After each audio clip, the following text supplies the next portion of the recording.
tremendous to be in the position that we're in right now. You're running it up on them, 9-0, baby. It's a huge opportunity to play against TCU. Tell me what you know about me. You're held to that standard, you understand me? If we can win this, then keep us relevant for the big prize at the end. It is game time. Let's go, baby. They're not going to give up. We're going to have to take it from them. Welcome back to the heart of Texas for a crucial Big 12 matchup. Tonight, you're going to see an absolute treat because the first time all season we will see 2,000-yard running backs on the same field facing off against each other. These are two dynamic players. Kirk, as you mentioned, Bijan Robinson is unique. Steve Sarkisian said, one, he's phenomenal. Two, his ball skills are elite. We'll get him in space to make plays. But Kendre Miller is not far behind. Also 12 touchdowns. His coaches say his rare speed and flexibility make him unique. Guys, buckle up. We're about to have some great running back play tonight. Giddy up. Looking forward to Miller overshadowed, but he's run for a touchdown in 10 straight games. And he totes it for 6.6 a carry. This is an environment that's pretty new. This hasn't been like this through the decades. Considered kind of a jaded crowd often. They are fired up and hoping the Longhorns can seize this moment. Texas won the toss and deferred, so we'll see TCU's offense on the field. Goldstone, freshman, will kick it away. And Darius Davis, the dangerous speedster, 6 career returns for touchdown. One of them via the kickoff. And he'll have a chance from the 6. Davis cannot get the edge, and the Longhorn coverage team swarms him at the 10-yard line. So Max Duggan backed up at the 10-yard line. What a story he has been, making his 38th start. Comes from Iowa. He was benched preseason, lost his job at camp, and then Chandler Morris was injured in the opener. Duggan comes back, and he has just dug in and played with great resolve and toughness, which he's known for. Yeah, his 4th year playing. Incredible that he loses the job with a new coaching staff to Chandler Morris and ends up getting an opportunity with an injury to get back. And now, like you said, 38 start. Team is 4th in the nation, and here he is in Austin, a place he's familiar with competing in. Gets it right out to Davis on the edge. A couple of blocks. Notice that 24-2 TD-INT ratio. That's Caleb Williams-like. Yeah, there were big questions about Quentin Johnston tonight. He had an ankle against Texas Tech. Would he play? A lot of people were speculating that he would try to give it a go. We're going to keep a close eye on him. He's obviously out in the field, and he is their vertical threat. They love to get the ball downfield, and he's the main target at 6'4". And 2nd and 5, Duggan from the pocket zips it incomplete. And Johnston is so long, and for a 6'4" guy is explosive. The Chick-fil-A impact players, of course, talked about Miller and Johnston. Yeah, and Miller, of course, because they have a balanced attack, they've got to be able to run the ball. And then Johnston downfield. Ford is an incredible leader, becoming the guy, number 41, in the middle of this defense, and Ryan Watts, the Ohio State transfer. They put him into the boundary often. These corners going to have to hold up one-on-one, and he leads them as their top corner. An early 3rd and 5. And that crowd noise is real. The Texas students are down there at the end of the stadium. And it's an uncomfortable start for this offensive line. Offense, 5-yard penalty. Still 3rd It's down. the 2-year starter, Andrew Coker. It's a very good offensive line for TCU. It is, but as you know, we see it every week. Last week we were in Death Valley. It was Alabama's edge offensive lineman out on the edges of tackles. Sonny Dykes knew they worked with all week to deal with the crowd, but you get out on the edge, any college football game, you're always intrigued to see in this kind of scene how the offensive tackles, especially on 3rd down, can they avoid that flinch to try to get a little hurry up to get out there to protect their quarterback. On 3rd and 10, Longhorns bring 4. Plenty of time for Duggan, who throws low and behind. Miller was coming out of the backfield, and it's a quick 3-and-out for TCU. They get him to 3rd down, and instead of blitzing, you can see a little twist up front, but they're able to sit back, keep their eyes on Duggan, playing some zone, little matchup underneath, drop a couple safeties, really take everything away, and you could see Byron Murphy, I think, get a hand on that ball. Actually, it was Big 93, Sweat, that knocked that ball down where Millie couldn't make the play. So Texas takes advantage of that poor field position. And punt is away. Xavier Worthy, talented big play wide receiver comes up and makes the fair catch. And look at the field position for the Longhorns at the 42. Yeah, the punt almost blocked. A good job by Sandy here. Let's see if he was touched. He immediately went to the ground because of how close. Yeah, I don't think there was any contact. I think he went right underneath. There's a progressive pylon cam. Yeah, he went right underneath, but his instincts as a punter, of course, told him to go down. But for fans, everybody remembers special teams, how important they are. Kickoff coverage, a punt. Now you start your first drive in plus territory.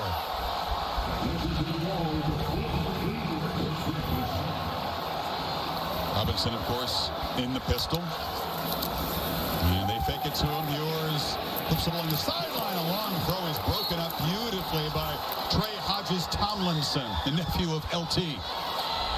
Well, I think Ewers took one extra hitch, which makes this ball late and affects the timing. Remember, he's a young guy. Throw it now, put it out in front of Worthy. He easily gets separation. He easily gets over the corner who had dropped underneath Bradford. It's an easy throw, but just an extra hitch, a little bit late, a little bit behind. Robinson on 2nd and 10. Falls forward for just a few yards.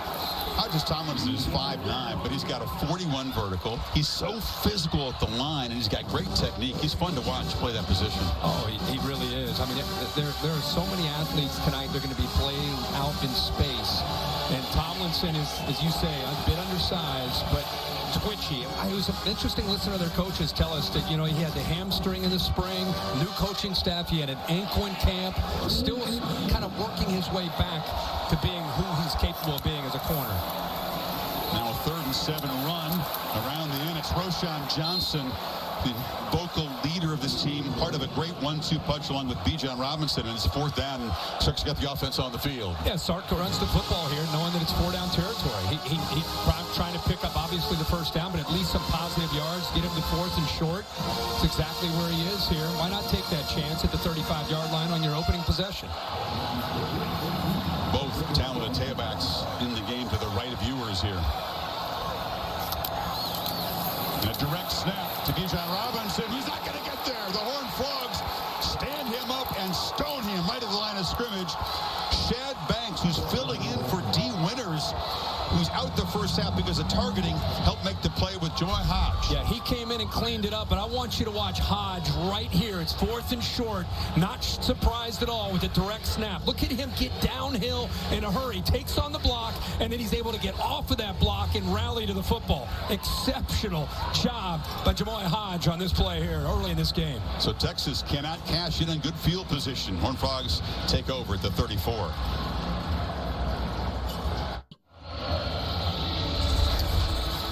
TCU's offense, 15 50-yard plays, the most in FBS. Duggan has 14 deep shot touchdown passes, but the Longhorns have been great at stopping them. So it's an interesting matchup here. It is, and of course in his conference, a lot of 3-3-5 stacks, meaning you get a lot of one-on-one opportunities, and see if TCU can make the most of them and see if Texas can hold up in coverage. Miller on the reverse. Tay Barber, a long way to run, and he's bumped out of bounds after a short gain. Gufo got him now. He lost a couple.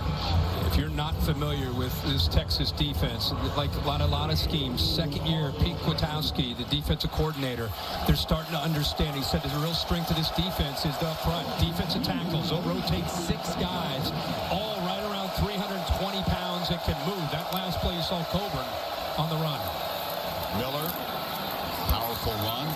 Going to the 37, Keandre Coburn.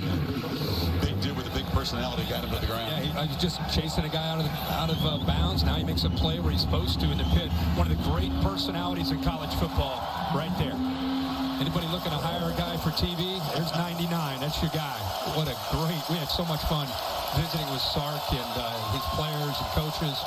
Great folks here. Texas trying to get off the field again quickly. Horned Frogs need 7 on this 3rd down.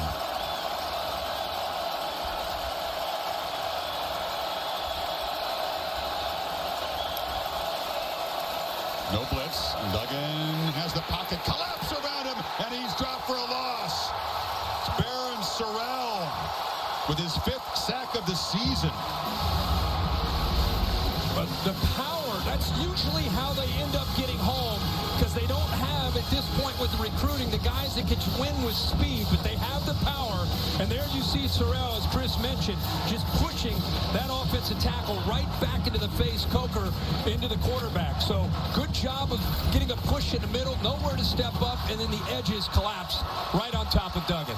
Defense that leads the nation in quarterback pressures gets to Duggan for the first time, and this time they do hit the punter, and the flag comes out. Rush that time got a little too close. Jordy Sandy, the 29-year-old Aussie punter. Like Crawford might have gone airborne there. There's a couple flags down. One back where the punter was run into, and then one nearer the line of scrimmage. Texas has blocked one punt this year and believes they can make some decisive plays in special teams tonight. Keaton Crawford is the guy that went for it. A little too aggressive. Of course, if it's the 15-yard variety, it's the automatic first down. They clearly saw something on their film study where they wanted to go after these punts. First two punts, they have been airborne, trying to come up with a big break early in this game. Jeff Banks, the special teams coordinator for Texas. So trying to sort this out. You have a flag, obviously, where the roughing occurred, but then another 20 yards down the field, there's a flag. There are two fouls on the play, both on the receiving team. Running into the kicker, number 21, receiving team, that penalty is declined. Holding, number 91, receiving team, that penalty will be enforced at the end of the kick. First down, Texas. So it was not the 15-yard personal foul for roughing the kicker. Sonny doesn't like that. I thought it was roughing. Bill, I'd love to hear what you think. I thought he took him out pretty solid. I would have gone roughing the kicker. You would have gone roughing. I would have gone roughing. Here's a great look here. Yeah, he's got it blocked in a position where he twists around and knocks Sandy down. Again, Sandy's second time, he starts falling before Crawford even hit it. I don't know if that sometimes hurts a punter or not. It does, but at the same time, that block didn't change his path to the kicker.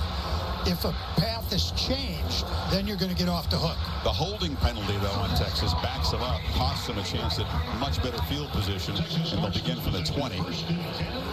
Penalties have been a problem for this Texas team, big time.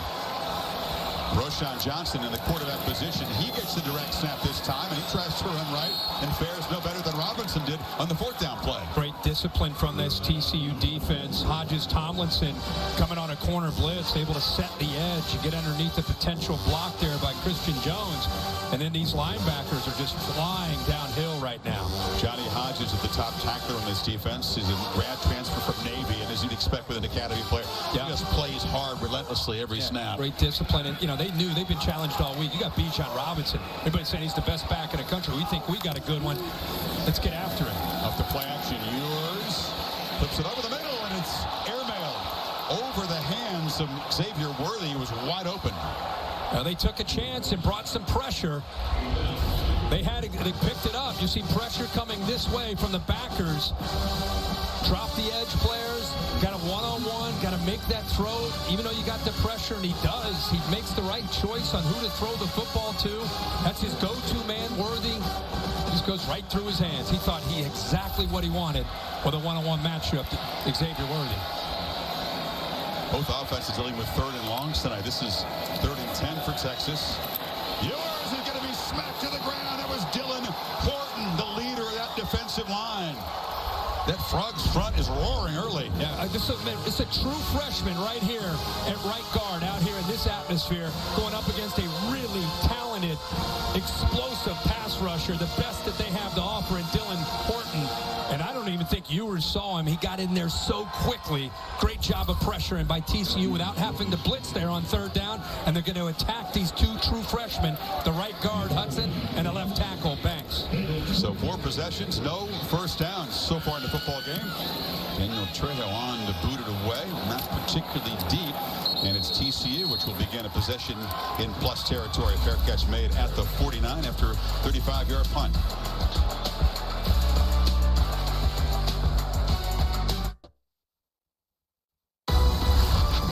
Saturday Night Football on ABC is presented by Capital One. What's in your wallet? Gary Patterson, TCU legend, on the Texas side as a consultant to Steve Sarkisian. We'll talk about that later on. But new sheriff so far in the Big 12. Here comes Sheriff Sonny from SMU to TCU. They start 9-0 for the first time since that great 2010 Rose Bowl season. Trying to lock up all these folks. They've stolen wins from those 4 conference teams. And now Kirby, Brian Day, and Harbaugh on the wanted poster sit there at number 4 in the first edition of their rankings. Very inspired work by the team there. Well, I'll tell you what else he's doing. He's working the officials over. The entire TV timeout, he had the officials over there. Duggan, low throw to Barber, who goes down and catches it off the grass, but he loses it by a yard. I'm telling you, it was 2.5 minutes. 2.5 minutes of discussion. Then he turns on, watch this. What do you want some of this? He went after him too. And no surprise, they did not change their mind about the reffing. No, it's Bill. I mean, they took it for a while there. Man, these quarterbacks, Kirk, have really been harassed and hit hard in the first 6 minutes of this game. Yep. Both Duggan and Ewers under consistent pressure. Here comes Texas with the blitz. As he throws and bounces it in there as a flag in the offensive line pit. That was Barron on the pressure from the star position. Personal foul. Hands to the face, number 90. Defense, 15-yard penalty, automatic. First down. You got big Byron Murphy. It's pretty violent in there from the pit tonight. Yeah, you got pressure on the outside by Sorrell, but what you mentioned, the blitz from the nickel, Jahdae Barron. But look right here is where that pressure, where they eventually made the call on the hands to the face by Murphy, just to the left side there. Just trying to fight to get in there. That would have been a big play on 2nd and long. Would have set up a 3rd long, but instead a first down for TCU. Ball moved to the Longhorns 35. Miller hit backfield and dropped for a loss. And Sorrell had the sack moments ago. These defensive fronts, Kirk, coming downhill in a hurry. Yeah, Sorrell's having a big night. Watch how they take a little zone read, take the back, and you got the safety there, 23, that's there for the quarterback. He read right away that the ball's in the hands of the running back. So, boy, an aggressive front by Pete Kwiatkowski, the defensive coordinator, so far in these first 3 possessions. Duggan under pressure again and knocked down. And that's Sorrell, who cannot be blocked at the moment. He's on a mission tonight. Every single time, he's just too much for this offensive line. Remember, true freshman, young players all across this field, and the veterans are stepping up and emerging. Sorrell, 6'4", 258 pounds. He's only a sophomore, but looks like he's playing in a different gear from everything you've watched all year. He's showing some great quickness, not just the power. It's an offensive lineman's experience, accomplished, wants to be the personality of the team. DeMarcado in the game for Miller takes the flip and gets back to the 36-yard line, brought down by Barron. But the Texas pass rush blowing up that drive. Yeah, and you don't blame Garrett Riley, who said, you know, let's try to slow him down, try to get the screen, especially on 3rd down and long, try to get a back out in space. I'm going to go for it here on 4th and 10, apparently. Dykes does not like field goals, and this would be a very long one. Who's going to block Sorrell this time? He's right here on the edge. 88. Got to hurry. Play clock at 2. And they just let it expire. Sonny Dykes did not spend the timeout, which would lend the idea that he's going to bring on the punt team now. It's 4th and 15. And just like college football, we expected a shootout. Every possession, someone's going to be scoring. Who has the ball last, kind of a game. And here we are. TCU took this ball in plus territory, like Texas on their first series. And now they got a punt. Texas ended up going for it when they got into plus territory. And TCU starts at the 49-yard line, and they got to punt the football. They did pick up the first down of this game, but squandered good field position again. Worthy waiting at the 7-yard line. And Sandy, who's very good at booting the ball high and forcing fair catches. Teams rarely return his punts, and that is perfect execution. The sideways bounce is down at the 1-yard line. Robinson on the special teams play. Ewers and company way backed up here in Austin.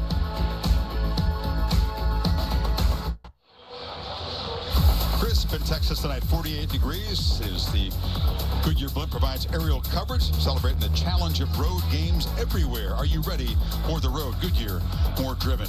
AT&T 5G Skycam zooming over this sellout crowd.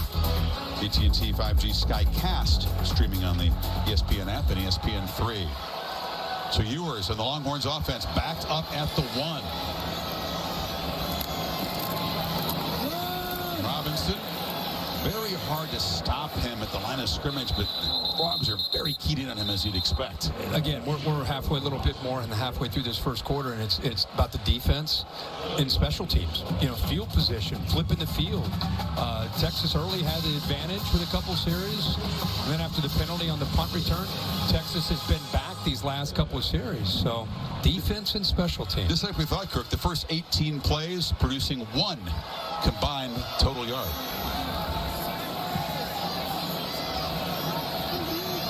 That was being facetious. No one would expect this. Robinson, kind of an awkward handoff as Ewers had to reach to get him the football. And he again is stopped right at the line of scrimmage. 3rd down and long coming up. I'll tell you what's impressive too with TCU. You mentioned Banks a little earlier, Shadrack Banks stepping in for D. Winters. D. Winters is the leader of this defense, the guy that makes it go on the inside. You would really think if they were flying around and playing like this, they would have him. He's out for the first half because of a targeting call in the last game against Tech. He sits out the first half and will play in the 3rd quarter. But they're doing a good job of holding up without him so far.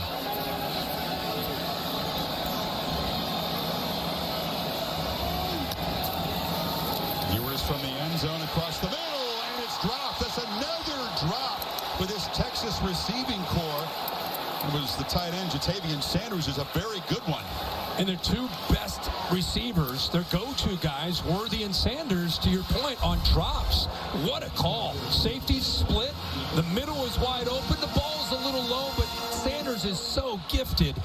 That's a ball that he typically 9 out of 10 times, 10 out of 10 times, you would think he makes that catch, and that's an easy first down. Instead, they're punting for the back of their own end zone.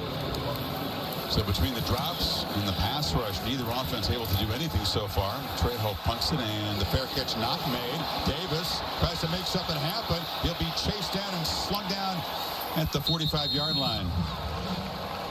Keelan Robinson, the ex-Alabama running back on special teams, making the tackle. Todd McShay joining us for his perspective on these guys tonight and beyond. Yeah, Quentin Johnson, the wide receiver for TCU, to me, he's a top 10, 15 type talent. You see here the transition quickness. Remember, he's 6'4", 215 pounds. You don't see many guys that long who can make defenders miss after the catch. And then the ability to go up and track the ball, the 50-50 ball that we always talk about. It's been so great this season. I just think, listen, it's interesting to watch down here. He's been rotating in and out of the game. I'm not sure he's 100%. We talked about the ankle injury leading up. Haven't seen him make a lot of sharp cutting routes, but if he is 100% and they get an opportunity to actually throw the ball down the field, he is a big-time playmaker, Chris. He sure is. That's Miller testing the middle, and he's the kind of receiver that really dictates the opponent's defensive schemes. And Todd, what's amazing to me at 6'4" is that he's not just a straight line guy. Just go downfield and make a catch. I mean, he's got some shape to him, which is pretty rare for a bigger receiver. Had a quiet start to the season. He had 12 catches the first 4 games, and then the injury setting him back. Miller picks his way and falls forward for a first down inside the Texas 35. It was the first time we've seen an opening there, and Miller takes advantage of it. That time, that offensive line asserting themselves on the right side. Nice double team, able to get up to the linebackers. They've been losing at the line of scrimmage, which has made it really easy for those backers to stay clean and fly around, both forward and overshown. That time, nice surge. That's amazing. Look at that. Look at this. 6 yards. And the pitch to Davis on the end around. The Longhorns chase him down and knock him down for a loss. Anthony Cook from the safety position made the play. Good adjustment here by the motion. Once you get the motion, it's going to come here. Remember, he is world-class speed. This safety understands that if he sees 11 go in the jet sweep, I've got to react. The rest of the defense reacts. Great team pursuit. Great angles. Nowhere for the speed merchant to be able to cut back with that flow of that defense. 6-yard loss on the first down play. Empty backfield. Longhorns are showing some pressure, and they bring it. Ball out, batted away very quickly, and it's that man on the edge, Barron Sorrell. Just smiling. He's having a massive doubt. They walk up, their two inside linebackers. Nobody picks him up because of the linebackers walked up. Coker with the call. He came down to help out on the inside, and the guy that's having the big night, nobody picked up off the edge. Now the ball was out fast, but still, it's 6'4", he's able to knock the ball down. TCU in danger of once again squandering excellent field position to start a drive. Texas territory. This time Duggan has time. He delivers a dart down the field, and it's caught by Johnston. And he's still running. And the big play receiver makes the first big play of the night. First down at the 11. What a throw here. Good protection by the offensive line. They're playing zone.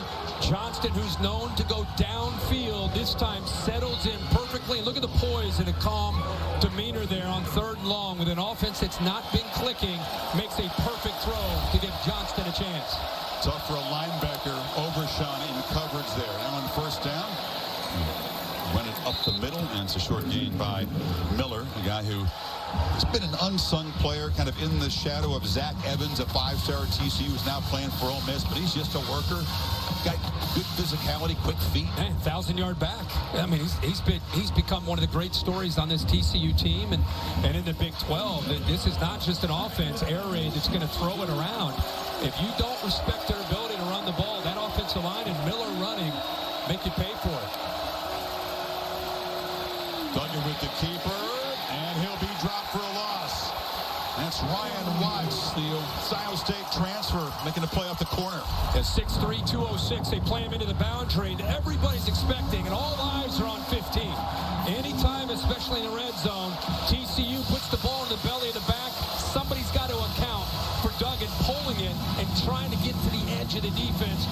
Watts does his job at 6'3", 206 pounds. It's a big corner playing in the boundary. Watts and the true freshman Austin Jordan playing quarter tonight.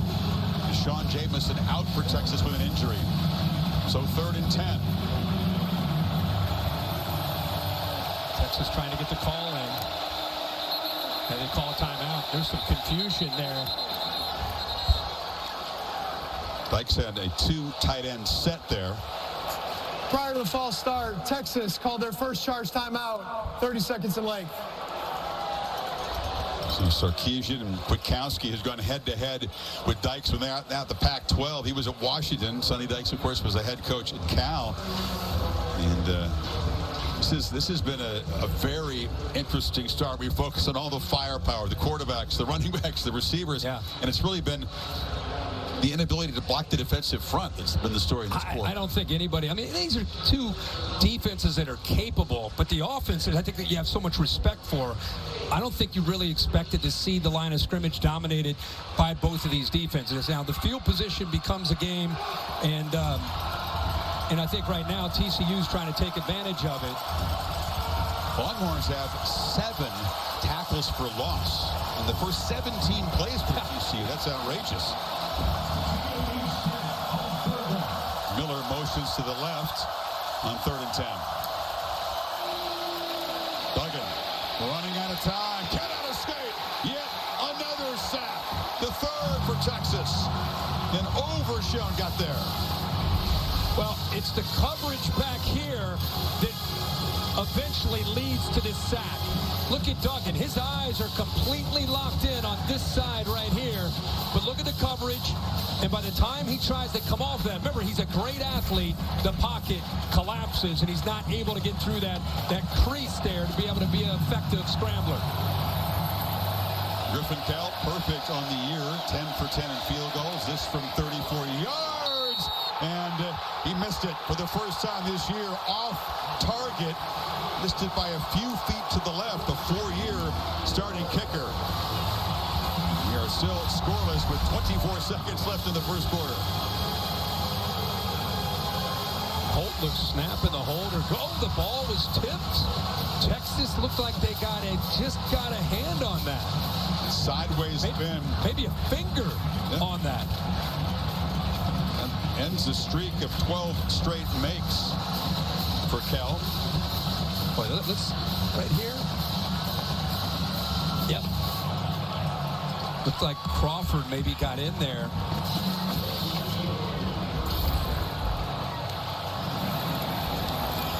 So Robinson, that's his best run of the night, really has to earn it, and is knocked down after a 7-yard gain. So keep in mind, we look back at this game in the third or fourth quarter, 2 possessions in plus territory for TCU, 0 points. Texas front has been playing well. The offense not clicking. Ewers 0 completions in the first quarter. Had a couple of drops. End of 1. Scoreless. Back after this message and a word for your local ABC station.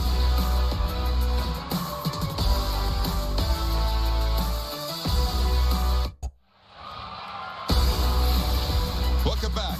Saturday Night Football on ABC, presented by Capital One, set for the second quarter. Congratulations to the University of Texas Women's Athletic Program, the Capital One Trophy.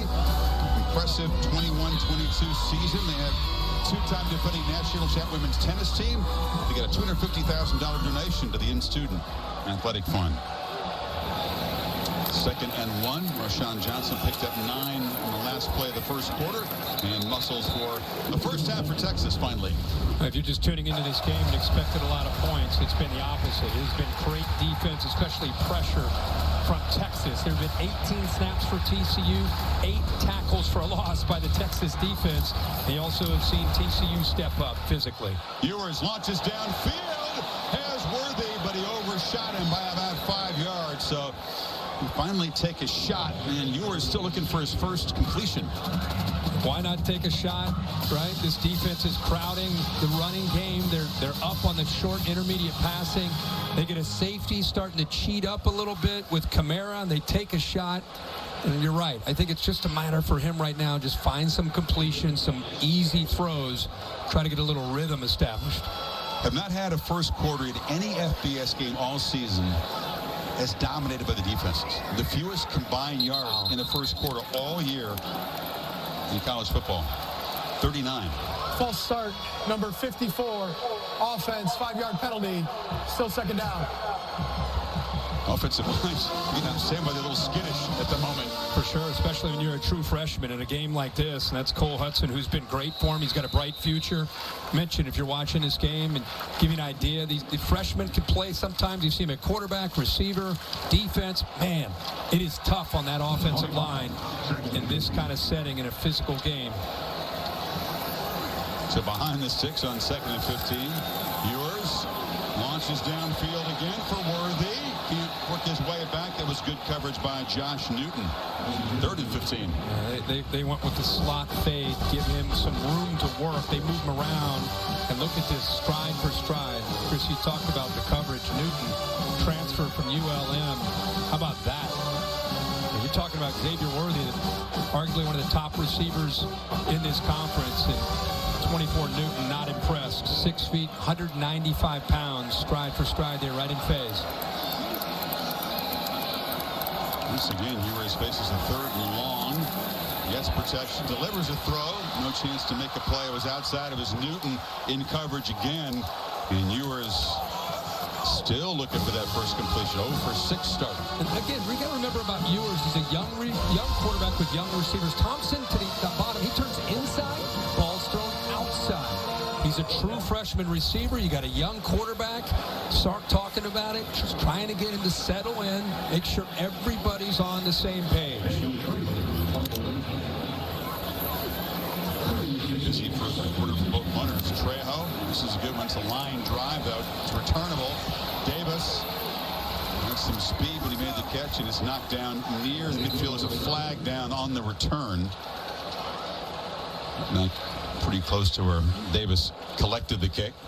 It's going to be another push in the back. It'll move TCU back. They've had great field position, but this penalty will push them back deeper in their own territory. They have had a huge territorial edge, but have not been able to do anything with it. No. The missed field goal. Yeah, the last 2 possessions. Anytime you start in plus territory, you'd like to at least think you're going to get a field goal. Personal foul, hands to the face, kicking team, 15-yard penalty from the end of the kick. First down, TCU. Correction, the penalty is on Texas. It's a major one, and that's going to move the football into Texas territory. TCU is going to start the drive about the 36. Kevin Agani in studio reminding you, UFC 281 a couple hours away on ESPN. Pay-per-view, Israel Adesanya, the middleweight title fight against Alex Pereira at MSG. Coming up tonight. Let's go back to Austin. Chris, Kirk, Holly. Fun to be there. TCU from the 36. Third time they've begun in Texas territory. Miller into a clogged middle, picks up 2. Couldn't convert from the Texas 49 or 44. Now it's even closer for this offense. Moved Wes Harris into the game at right guard for John Lands. They've been rotating them, trying to find that right combination to get a push. Remember, the strength of this Texas defense coming in tonight has been the rotation of their defensive tackles. Longhorns moving around pre-snap. Quick throw is low. Davis makes the catch but loses a couple of yards. Holly? Well, this Texas defensive front has been oppressive. We talked with Keandre Coburn, and he said, we're just starting to play fast and play with confidence. 3 defensive coordinators, 3 defensive line coaches, 2 head coaches. They've had the same coaches for back-to-back years, and he said, we finally get it. We're eating. We're hungry. And, guys, they've been laughing, cheering, talking on the sideline here. They're feeling very good about themselves right now. Oh, that's such a good point. The continuity in this second year. Oppressive, impressive, disruptive, nasty, all that. To bring the pressure again, Duggan backpedals and launches downfield, and catch made out of bounds. And it was Johnson who was well covered, could not quite get the feet down. Good job of pass protection to give Duggan the time that he needed, but Ryan Watts into that boundary. This is a matchup I was looking forward to all week. The size of Watts and the speed. See, the ball takes him out of bounds, but Watts did a good job of using that elbow during the route, try to push him to the sideline to eliminate that space where Duggan was trying to throw that ball. Some terrific edge matchups, lots of hand fighting. And once again, Kirk, Duggan, you saw him put the helmet down in frustration. 3 and out from the 36. Third straight possession of plus territory, 0 points. Jordy Sandy has been the star so far, the punter for TCU. He knocks it high, and the coverage team this time won't have a chance to make a play as Worthy steps up to make a fair catch at the 10. Tomorrow morning, Sunday NFL Countdown, one-on-one with Stephon Diggs as he faces his former team, the Vikings, for the first time. And on Monday night, can the Eagles stay undefeated, hosting the Commanders, 8 o'clock Eastern time? We saw them win on Thursday night. Yeah. Last week. I tell you, they've changed quarterbacks, starting to win some games. The Eagles are looking great.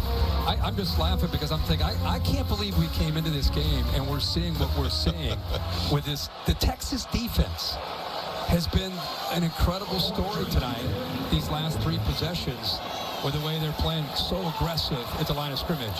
Really quiet start for Bijan Robinson. He was stopped in that 4th down direct snap, but he's a threat to bust one at any moment, and that's his best run. Picks up about 8. What can you do for yours to get him some confidence, to get him that first completion? Drops hurt him early, then he tried some deep shots that were overshot. Yeah, and I think you got to give TCU credit for what they've done, but he's had a couple drops. Sark is right now trying to figure that out. He loves to be balanced. He loves to spread the wealth. I think some quick throws on the edge, maybe. Just anything to kind of get a couple completions, get him going. Off the play action. Or that launch downfield for Worthy into double coverage. And it's intercepted by Hodges Tomlinson. And he's a threat with the ball in his hand. So TCU new setup again in plus territory, and the very rough start continues for Ewers. And Ewers obviously has a ton of talent, but he's a young player here, and he underthrows his intended receiver Worthy. So the safeties are up. He likes that he's got a one-on-one matchup. See, there's no safeties on that back end, but you remember, you got a veteran corner in Hodges Tomlinson who has great vision on the football. That's why he made this play. You see the cushion, eyes are in the backfield, just in case he takes that shot. He puts himself in position to be able to make a play. 5'9", 180 pounds. They put him on an island. They trust him, and they should, with the instincts that he has to play man coverage. He trusts himself, too. Talked to him this week. He is full of confidence. He's got a big personality and a lot of skills, despite being vertically challenged. So TCU one more time, set up at the 34. And one more time, Duggan's under heavy pressure and sacked for a fourth time.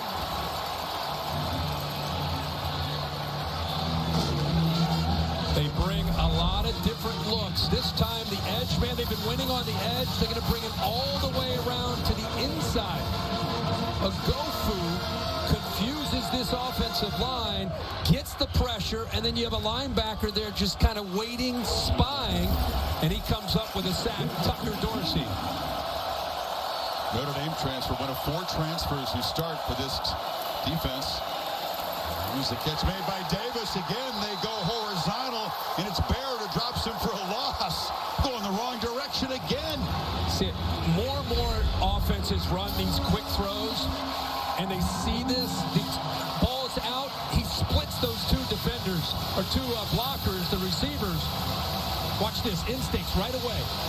Usually one guy can handle a defensive back, but he split them both because of how quickly he's able to react to that throw. Unbelievable that our offense this talented with this kind of skill continues to take over in plus territory and goes directly backwards 4 times in a row. Duggan under pressure again, delivers a low throw, bounced it at the feet of Davis, was knocked down hard, and it's another 3 and out from plus territory. Boy, right now, Pete Kwiatkowski, the defensive coordinator, spent a lot of years at Washington. A great defensive mind. He's got to be so fired up. He kind of came into our meeting yesterday, had that look in his eye, a little bit of angst. He was anxious, nervous to go against this TCU offense. He knows what his group is capable of. The thing he said is, we're playing harder in this second year of the defense, and they're more physical. Boy, we've seen a lot of that here in this first half. A lot more confident, he told us. This is a different group from last year. So Sandy has done his part really well. Another high punt, another fair catch back at the 5-yard line. You say deja vu? We're still looking for the offenses to catch fire. Scoreless.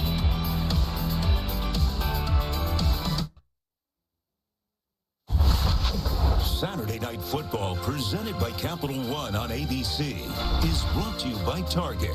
Shop exclusive Black Panther Wakanda Forever at Target. And USAA. This Veterans Day, join us in celebrating all those who serve. Both these schools represented strongly in the military, and so is our team. We salute on this Veterans Weekend. George Dunmore served in the Army. Our William Lamagne, specialist. Oh, look at that, will you? Intense look at his eye. Our bus driver, Curtis Wilson, in the Army. This is Jan Hartzog. Thank you, folks, for your service to the country. So Texas, one more time, backed up. And Ewers finally gets his first completion of the night. Throws it to Worthy, who falls forward for about 3 yards. He's on the board. That's what I was thinking about. You know, instead of that shot downfield, it was picked off by Hodges Tomlinson. Sark over there is a play caller. He's just trying to get his young quarterback to settle in. I thought he made an interesting point. You know, he ended up leaving high school early, not like most guys that after their season in January, but skipped his entire senior year of high school, went to Ohio State, transfers back to Texas, so he's truly, by age, a true freshman. Puts it on the edge to Bijan Robinson, who will make a first down. Yeah, talk about leaving high school, going to Ohio State. That's a pretty tough locker room to walk into as a stranger. You don't know anybody. Ended up getting 2 snaps in the season, then transfer back home to Texas. Yeah, and while he was trying to get acclimated to Ohio State, C.J. Stroud just took off and became a Heisman candidate. And I think right away, I think a lot of people started to speculate he probably, in this new world of transfer portal, would probably end up leaving. And in fact, he did, and came back to the state of Texas and has settled in very well here. Robinson, no gain. He was very philosophical. You know, all experience in life can produce growth. He says he doesn't think he would be the quarterback that he is right now had he not gone to Ohio State, learned a lot there, and then sort of grown up as a young man in the process too. Yeah, I can't imagine personally I'm leaving my senior year and leaving my buddies and not playing, but he did it.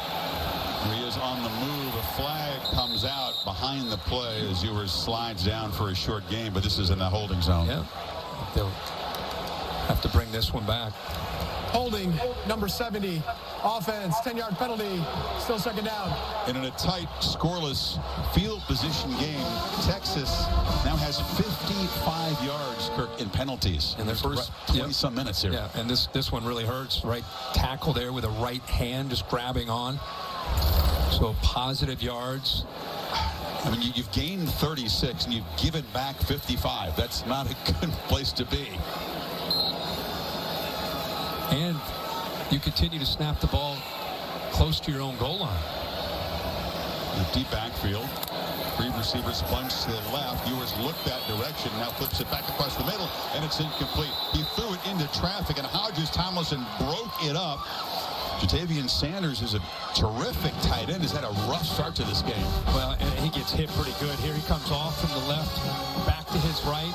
There's that baseball kind of the way he flips the ball, but he's got to be able to feel that zone coverage. They were not man-to-man, so Sanders, a big tight end, but he kind of threw him into the corner who was sitting there up in cover 2 with the corner up in that flat. And Hodges Tomlinson showing you he's not just going to come up with interceptions, he'll hit you too. Talked about the freshman up front. That's Kelvin Banks, who's incredibly ready for college football from day 1 as a freshman. And to start at left tackle, he's a true freshman. He comes out of Humble, Texas. He can really play any offensive line position. They're looking at his hand, I believe. Yeah, Sark has huge expectations of what he will become. Said he's doing a really good job along with Hudson at right guard as true freshman. They brought in 7 true freshman offensive linemen. Offensive line play has been a serious problem for Texas in the decades since they won the national championship. They have some good linemen blocking for Vince Young. 3 guys who went on to the NFL off that offensive line. Studdard, Jonathan Scott, Blaylock. But since that national championship team, all those drafts, 2 offensive linemen drafted from Texas. That's shocking to me. Oh, my Sark was shocked by it. Yeah, especially in this state with the high school football talent that they have. But that's been a big emphasis now with their recruiting. This is a drive chart for both teams. TCU early, their own 12, their own 34. Then the last 4 possessions and plus territory, still no points. And you can see on the other side how special teams and penalties have cost Texas. Look where they have started the last 4 possessions. Notice there TCU running 18 of their 24 plays in Texas territory. And those 18 plays netting an average of half a yard per play so far. What's crazy, at any moment, that can flip. I mean, these 2 teams are known for their offensive strength, their explosiveness, the creativity that they have right now. They're just going up against 2 good defenses. Ewers has time and delivers a pitch, and Sanders finally makes the catch this time, but he's going to be wrestled down way short of the marker, and here comes the punt team again. Yep, just rushing 3, dropping 8. Instead of playing man, play zone, make the young quarterback have to read and make a good decision. I think Sark just wanted to get some positive yards here to help his punter out.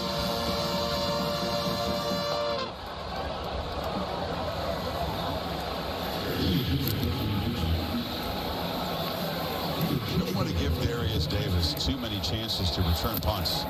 The dude has brought 5 punts back for touchdowns in his career. Fields this one at the 36. And they knock him down after about a 7-yard return.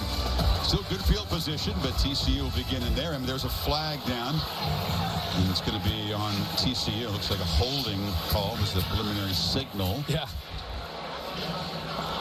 During the kick, holding number 14, receiving team, 10-yard penalty, first down. We'd like to welcome Michael Vanderbilt, part of the broadcast team tonight. He's getting more airtime than either one of us. Let's take a break. But all over. To the Bear for his weekly trivia question. Then I have one for you, Chris, after you ask us your question. I like that trade. Tonight's Aflac trivia question.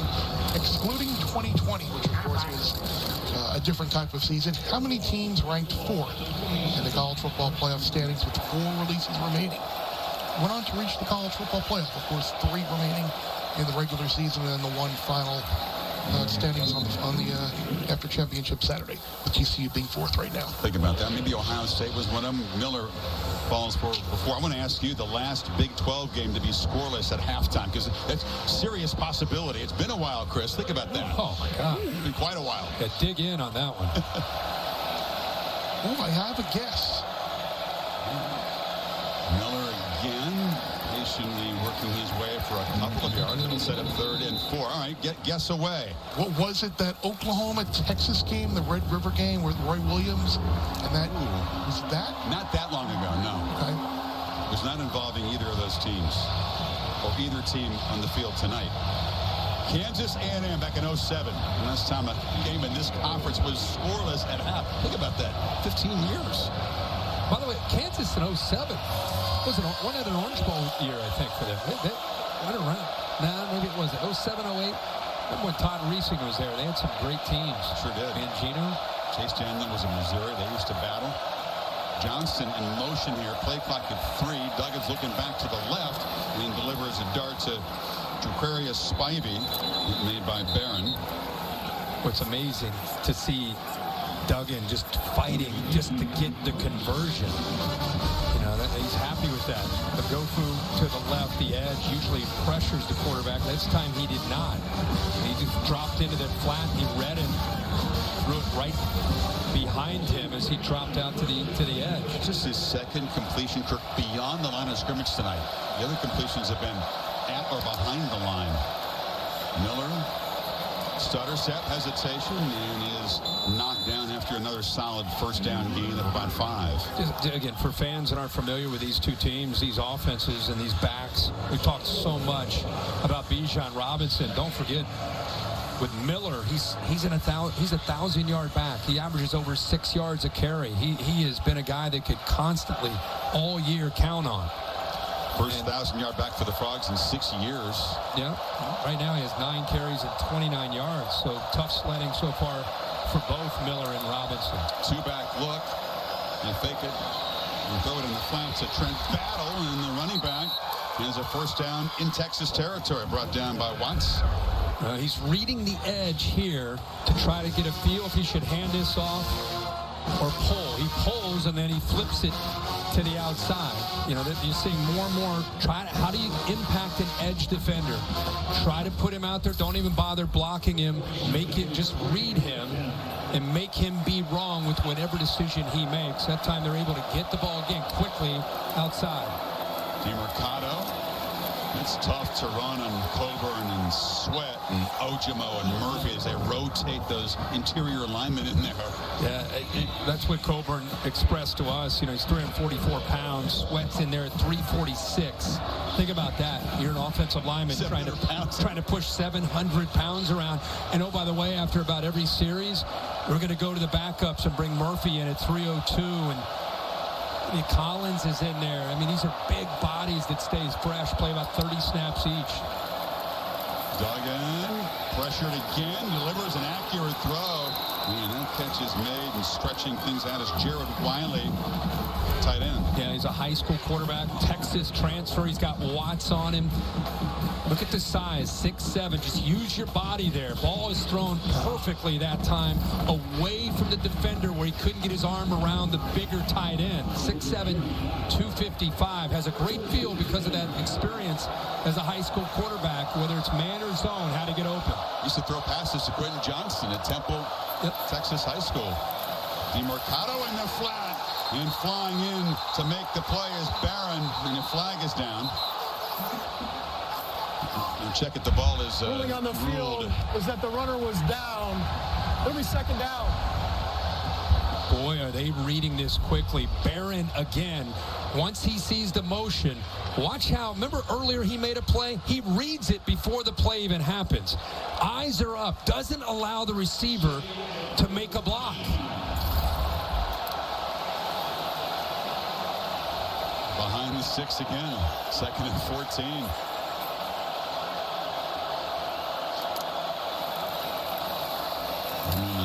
Handoff into the middle and setting up a 3rd and long.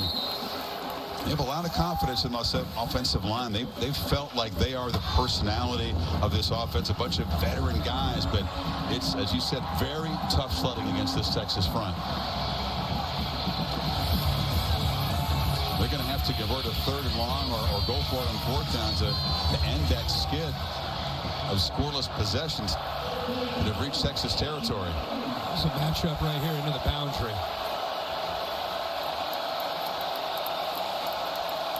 And now a pre-snap flag on TCU. Moving back 5 more. See Sonny's expression. If we're not going to set a scoring record. Defense, number 99. 5-yard penalty. Still 3rd down. So that's a simulation of the snap count. They got Coburn on that. You don't see it often. He's got to keep his cool. It's still going to be a 3rd down play coming up, but he's probably saying that he's yelling move for the defensive line. That's why he's so animated down there. Officials disagree that he's trying to get the offensive line to jump. It's always with defensive linemen. I'm trying to get my guys organized, not disrupt the center. Yep. But it makes it a 3rd and 6 now. Still have that matchup at the bottom here. It's Johnson to the left. Douglas looking the other way into the slot. And the catch is made by Tay Barber, the reliable 50-year senior. 1st down. They showed blitz with Ford 41. The timing here is perfect. See how there's a nice big cushion there? Ford trying to show blitz. By the time he got back out into coverage, it was too late because of the great job of Duggan getting a good feel on pre-snap. Realized that he had that cushion and made a quick throw there on 3rd down. Barber and Davis are both playing their 5th season of college football, taking advantage of that COVID year. They thought about leaving, but said, wait a second, Sonny Dykes offense, we're going to stick around and make some plays this season. No hurry to leave. It's Barber who makes the catch, but he's wrestled down by Overshown after a short gain. But that is just flying to the football. Thompson misses the safety that comes down. Now, he's going to miss in the open field, but look at Overshown making a play right there. I mean, the importance for young defenders that are watching this game of running to the football, how important you are. The first guy misses, there's a 2nd or 3rd guy there for this Texas defense tonight. Forced it back inside where the rest of the defense is. 6 completions of the drive, but only 31 total yards. This time the pressure is picked up, but the throw is outside through a fastball intended for Williams, but not close, and it's 3rd and 8. And again, Duggan thought he's going to work outside. Just not quite on the same page there with Savion Williams. Big target at 6'5". Sometimes these route adjustments are just based on leverage. Is the defensive back to your inside or to the outside? And wherever you get that leverage, you're going to turn the other way. And if the quarterback and the receiver don't read it the same way, sometimes you get throws like that. Davis in motion. It's just eye candy as they hand it off to Miller on 3rd and long, and then set up a 4th and 3.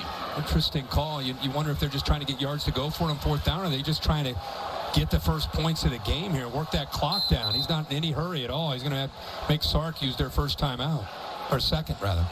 He does not like field goals. That's well documented. And Griffin Kell missed already tonight. So for now, the offense on the field. 1-13 before halftime. Looking for our first point still.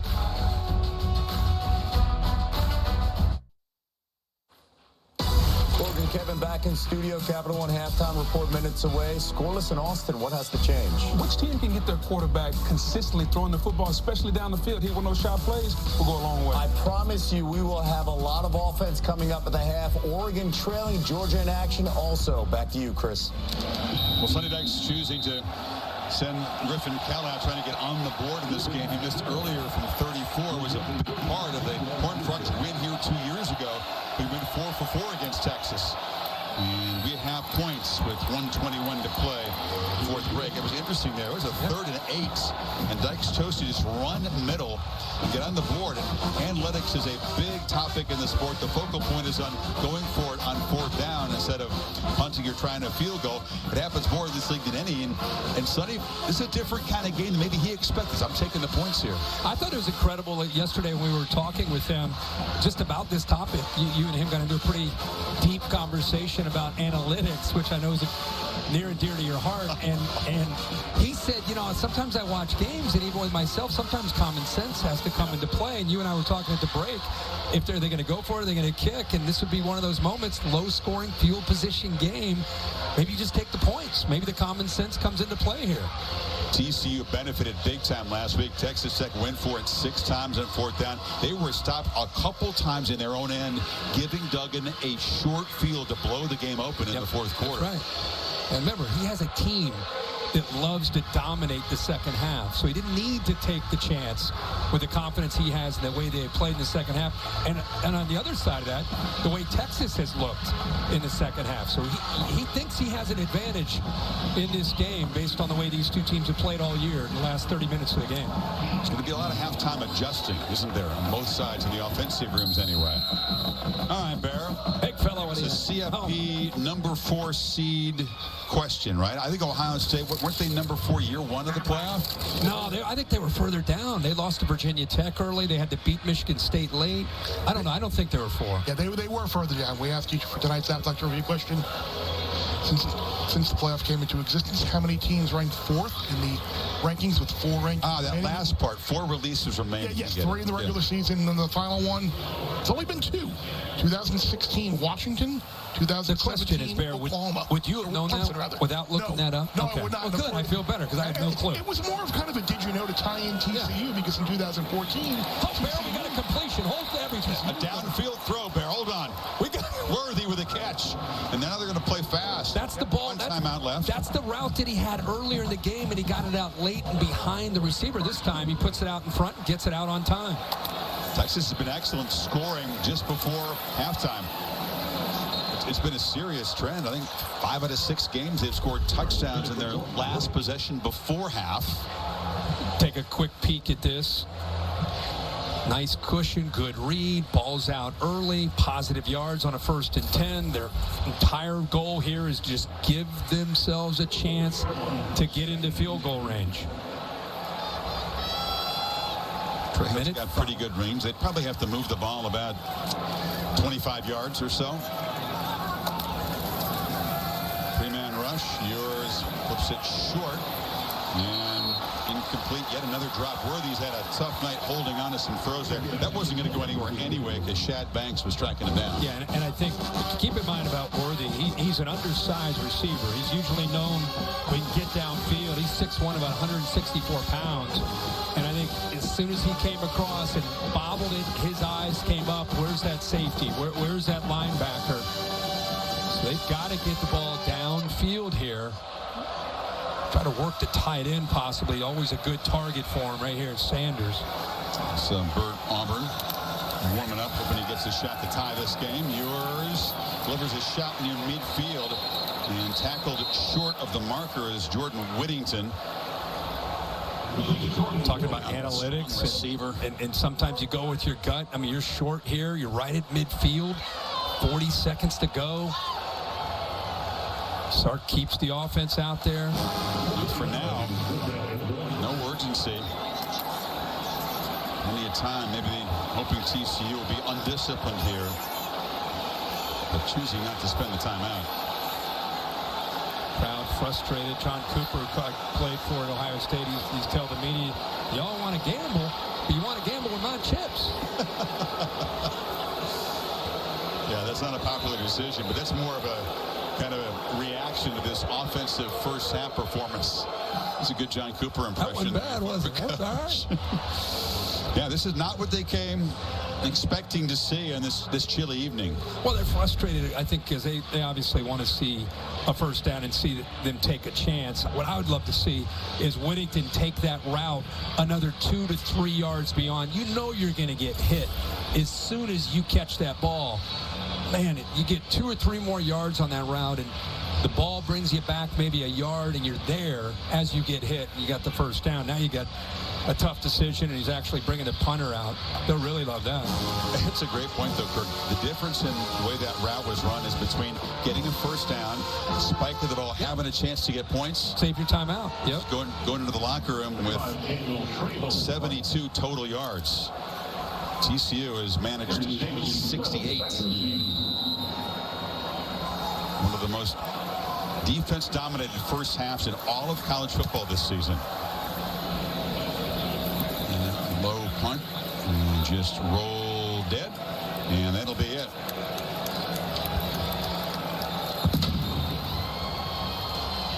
Halftime in Austin. Max Duggan and the Horned Frogs dominated field position, missed 1 field goal, made the second try, and they lead 3-zip as they try to get to 10-0 and stay alive for the CFP hosts. Which offense will make adjustments and make plays after halftime.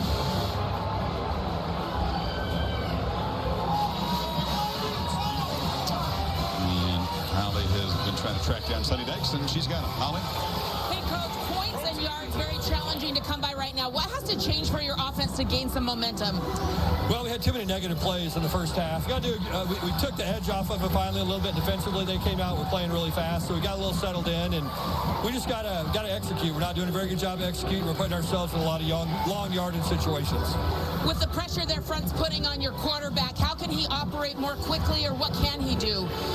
Well, we've got to do a better job protecting up front, and then we've got to be able to make plays. We've got to get the ball down the field some in our passing game, and then continue to be able to run the football. We've done it at times, just haven't done it consistently. Thank you, Coach. Okay, thank you. 4 sacks against Dykes' offense by the Texas defense. Bijan Robinson held to 23 yards. Mercedes-Benz halftime report coming up right after these messages.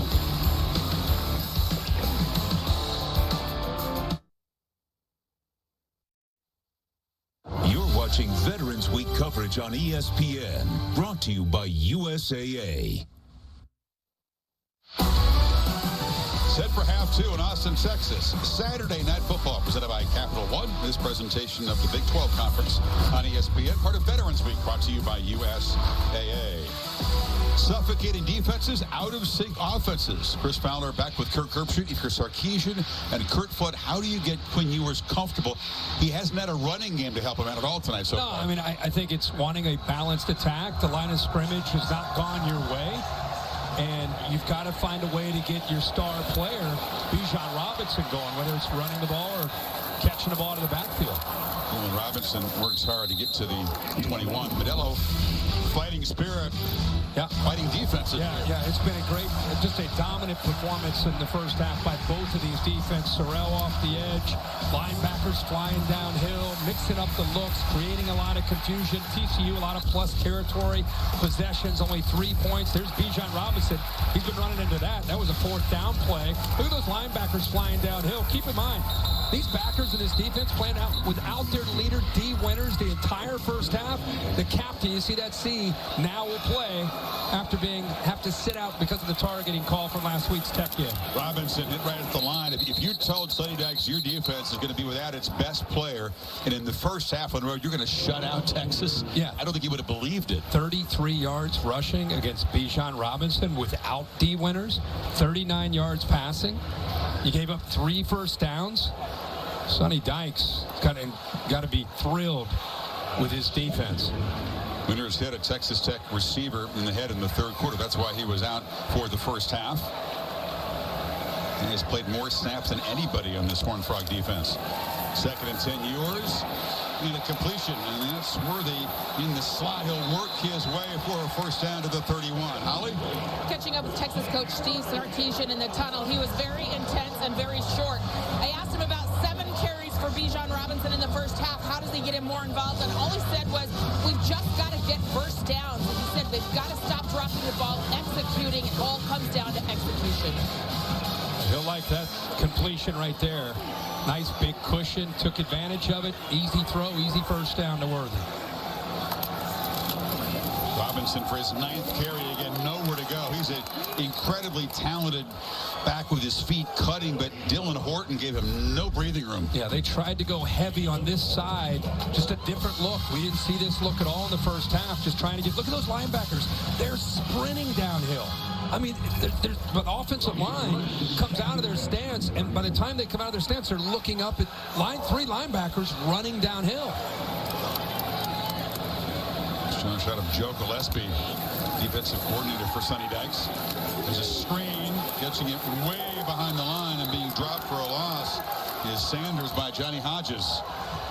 What a job by Johnny Hodges, the Navy transfer. Watch his recognition of the tackle, showing screen. Right away, he just started to go out there.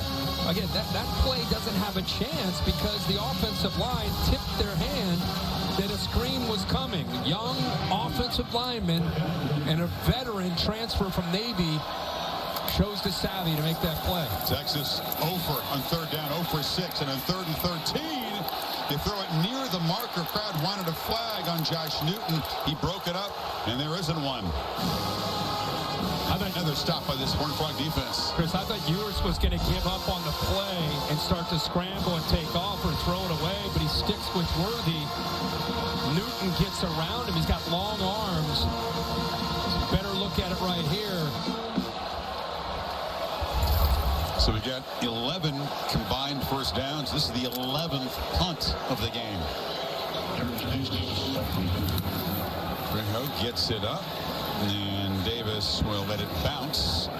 And it's going to roll down about the 30. I got quiet because I looked over at Bill, and he gave me the pass interference call. He thought that he got away with one there.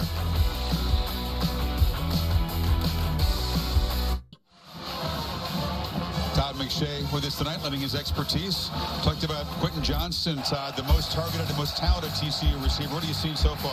Yeah, early on, Chris, he was able to get open down the field, but the protection wasn't there, so they didn't get a shot to take it down the field to him. The one catch you see here, the in-cutting route that they love so much with Johnson. Talked about Bijan, how he only had 8 catches. Well, Johnson's the other top 10 potential pick in this draft class, and it's startling to see how few targets he's gotten. Yeah, he's the most targeted guy all season, but only 3 targets so far tonight. Of course, he always thinks he's open, and Todd's point was right. Duggan had no time in the first quarter to look for anybody. You're showing him ISO, and what we're missing is the job that Sorrell and this bunch have done getting pressure on Max Duggan. So he might be getting some opportunities, but I'll tell you, for the most part, they're doing a good job of mixing up coverages, playing a lot of zone, mixing in some man here and there, and doubling occasionally with a safety over top. Duggan against the 3-man rush, ball batted down. It's back to the quarterback, who makes a reception on his own pass. Was batted back by Tavondre Sweat. Ends up picking up a yard back to the original line of scrimmage. You know, more often than not, you see the quarterback just knock this down, but his athletic ability takes over. There's Sweat again, deflection. Now he's an athlete. But watch Overshown right there, coming in with bad intentions. 6'4", 220, their most explosive player on defense. That's a couple big hits he's made on the run.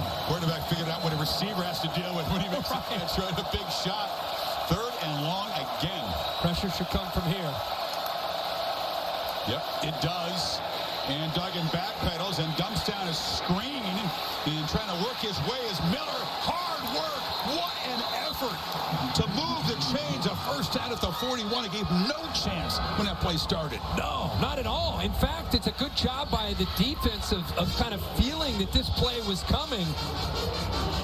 Ogafu is a defensive end. They dropped him in coverage, and he saw it right in front of him. Just kept spinning and churning.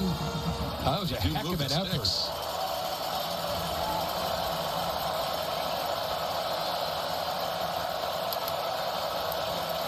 Got it again, and immediately swarmed under by big Mr. Sweat. Sweat is everywhere. He and Coburn. Go back to this play. Watch 18. He feels this. He's right there. Then he cuts back. The offensive line knocks him down, and now it's just effort, making people miss. Poor tackles by the big fellas there trying to make a play in space, and somehow the awareness of exactly where he needed to go extends beyond that for the first down. I mean, Kirk, 3rd and long, your back's in the line of scrimmage. The ball's at your shoe tops, right? I mean, there's no chance that's going to be a play. Right.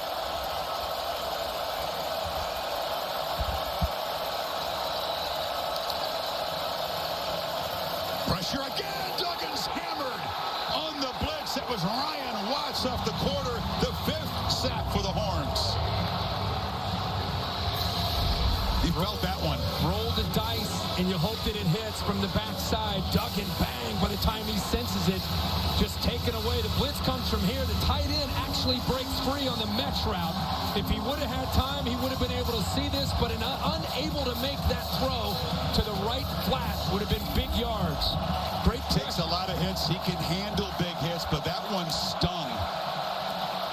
Great call by Pete Kwiatkowski, the defensive coordinator, with that blitz off the corner. Gets it out quickly. Long throw to the edge. Jordan Hudson is a freshman brought down by Terrence Brooks. And it'll be 4th down. Two teams that at times have not tackled that well tonight. We saw, at least on that 3rd down, it was a struggle for Texas, but for the most part, it's been a lot of that.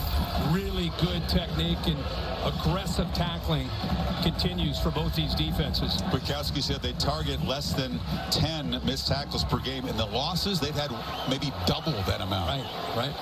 So far, a tremendous defensive performance by Texas is being wasted because the offense hadn't done anything.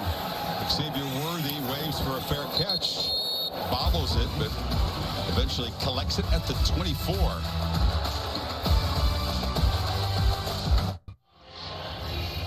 Gary Patterson is a legend at TCU, fired last year. He wrote a song about getting fired in TCU before landing here at Texas on Sark's staff.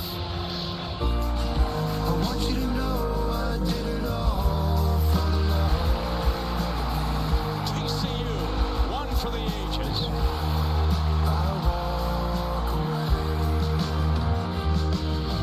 There's a statue. 181 wins, by far the most for a TCU coach. Still strange to see Gary in the burnt orange visor, because Texas was the program that he was so salty about forever. Well, every big program was the enemy, especially Texas. Fired at 3-4 in the middle of last year. Not many guys have a statue outside the stadium exit that way. Empty here. Haven't shown this. Ewers flips it, and that is an accurate pitch for a 1st down out across the 30. Jatavian Sanders had a rough start to this game. If he can get involved, that would be the spark this past game needs. Great job by Ewers. Hodges Tomlinson kind of stays up in the flat, goes up and over him, gets it in there just in time. Remember, this tight end Sanders has wide receiver skill set, 6'4", 242. Puts it right where he can make that play and get his feet down to get out of bounds. Bijan Robinson motions back in, still waiting for, we think, the most talented back in the country to make a play. Ewers from the pocket, flips it incomplete. There was contact and a couple of flags come out in the secondary, so TCU will be guilty of interference here. Well, TCU saying it was inadvertent, especially the linebacker Johnny Hodges. And I think Hodges Tomlinson involved there more than the linebacker Johnny Hodges. Kind of ran into Johnny Hodges. Pass interference, number 1. Defense, 15-yard penalty, automatic 1st down. To be clear, Patterson's not involved in calling this Texas defense at all. An analyst, but you see right there, he just grabs onto his arm. But he can't help it. He can't help it. He never called for pass interference when he was a defensive coach. Cannot help. He can't help working the officials, can he? That and the competitive spirit, man. He's a beauty. Robinson just has had nowhere to run. They can't move Dylan Horton off that edge, can they? No, he's doing a great job of either winning the edge or pushing things back in. I mean, that is just a textbook play on the edge. 98. Watch this. Get a good push there. Extend. Keep his outside arm free. Bring it down. Not only is it a great job of handling the block, but Robinson runs right into him. It's a clinic take for Gary. He would have loved that. Last 4 carries for Robinson. No gain. Ewers. Long throw, and it's dropped again. This time, Jahlil Billingsley. Talented tight end transfer from Alabama. It's contagious now, these drops. That's the 3rd drop on balls that could easily have been caught. This wasn't for a big game, but it would have given him about a 3rd and 7 here. Billingsley is a guy with so much potential. Remember him in his days, like you said, with Alabama.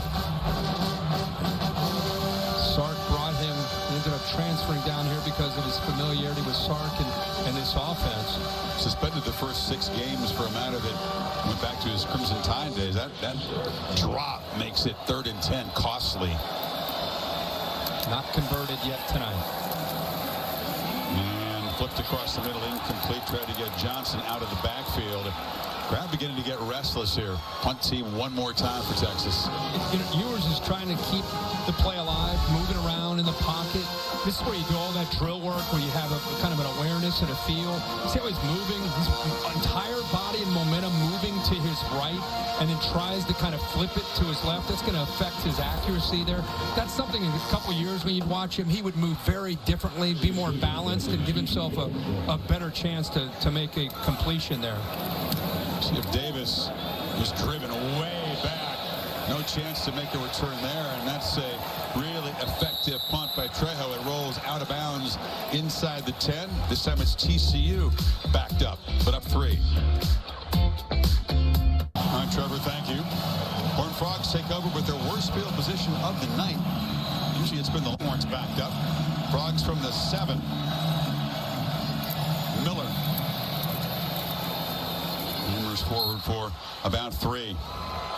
You're right, Chris. I mean, the field position has been probably his biggest story as anything tonight.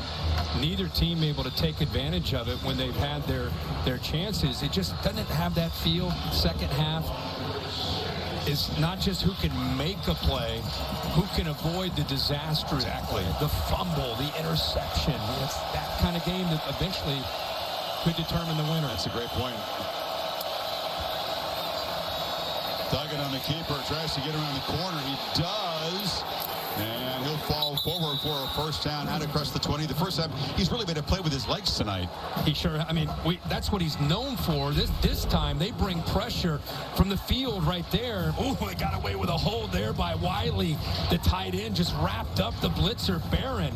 You see Barron right there, 23. Where's the holding call?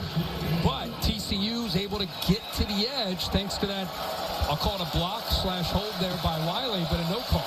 When it's out there in space on the edge, you expect them to see it. Duggan looking to throw in first down, delivers shot to the sidelines to Savion Williams. Holly? You guys were absolutely right. Jared Wiley came over to the sideline and started laughing with the guys on the sideline. He knew that was a near miss, that he didn't get that call. He had a big smile on his face. Remember, he played here in this stadium for Texas for 3 years. This game means a lot to him, but he got away with one right there, and he knew it. Yeah, you're right there. I see it out there, Holly. You're right exactly there, where he probably came off wide-eyed like, oh, boy, thank goodness. That would have pushed him way back, closer to that goal line. Miller has a little crease, has a block on the edge. Look out, Kendra Miller in a foot race. They won't catch him. And the Frogs with the first touchdown tonight, 75 yards. Time a really good block from Savion Williams. Sprung him. Yep, absolutely. Anytime you get a big run, you need some great blocking downfield, but there's a mistake here by Tucker Dorsey. We've been seeing these linebackers play well all night. You got to fit your gap. He gets inside, loses the vision, and that's what opened it up. Number 3 not quite collapsing down, shooting down. These linebackers have been aggressive all night. This time they miss a gap, and there's Miller to make them pay for it. In this matchup, the first one all season between 2 running backs with 1,000 yards. It's Kendra Miller, not Bijan Robinson, who makes the play. The first back to go over 100 against Texas this season. He's got 114, 10-zip TCU.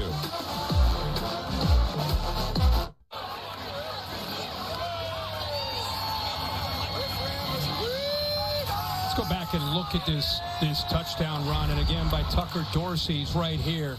What he's reacting to is the guard moving to his left. See the guard pull? The linebacker kind of feels the senses Wes Harris moving. That's what took him to the middle. And then the vision and the ability to show the burst by Miller. That's all this TCU offense needed, was to be backed way up in their own end. They squandered great field position. Right. And a 75-yard touchdown run. Keys it. Tuesday on ESPN, the Sonic Blockbuster State Farm Champions Classic, Kentucky-Michigan State. The CFP Top 25 ranking show sandwiched in there at 9 o'clock. And then more hoops to Kansas. We used to go to the hoop show. That was a fun in between the games, but I think we're all, I don't know what everybody else is doing. I know I'm not going to be at the Hoops game this year. Why not? TCU faithful excited. We finally see a touchdown, and they are in command, up 10 here. On the edge, Whittington makes a couple guys miss. Jordan Whittington's got great speed, a stiff arm, and he's knocked out at mid-season or midfield, and finally a spark for this Horns offense. How about the block by Milton? Good job by 16 right here. Now he works around it, makes a couple guys miss, and now he's got the speed. 25-yard gain. Ewers scanning downfield and launches for Worthy, and again overshoots the speedy target. It's been a real pattern tonight. Is not giving Worthy a chance to make a real play downfield. No, and he's got the speed to walk away, get away from Bud Clark, and he does. I mean, he goes right by him. You can see the defender, the safety, Perry, trying to get back there, and that's just one that Ewers would love to just, sure Sark saying, just put a little bit more air under that and let our receiver run underneath it. He had the separation that he needed for the big play. It's been a tough night for the quarterback, who's still pretty new to the college football scene here. 7th career start. And Bijan Robinson makes a very acrobatic cut, but is knocked down by Mark Perry, the safety. Wouldn't let him get away. Yeah, you always have to stay prepared on the backside. Anytime you're going against Bijan Robinson, he's trying to run this to the right. Like most plays, it's taken away. He makes everybody miss, especially the safeties, when he has room to be able to use those lateral cuts. But the angle there by Perry takes it away on the backside. Really disciplined, good defense there by Joe Gillespie's bunch. Yeah, that bunch has smothered the Longhorns running game. Robinson just 22 yards in his 11 carries so far. Roshan Johnson spells him. Worthy here on the screen. Heavy traffic, had a bunch of big bodies to block on the edge, but they get through them and knock them down. Well, it's because they're flying to the football. You got a lot of white jerseys taking away any potential threat of getting behind that convoy because there's just too many guys they have to pick up. You chase that back from the inside out with linebackers and defensive linemen. Who can make a play here? It's a huge 4th down. Sarkisian down 10, rolling the dice here. They got to get to the Horned Frogs 40. Ewers, catch made, 1st down. That's Sanders. Sure-handed that time. He needed it. You rush 3. You're going to drop 8. Makes the windows really tight. Ewers gets back, makes the read. He works around the receiver. Kind of created a pick there, even though it was zone. Whittington again. He sparked this drive, the 25-yard gain now of the 4th down conversion. There's some rhythm finally. There is, and you're getting some blocks. And I tell you, he's dangerous because of how physical he can be. 205 pounds.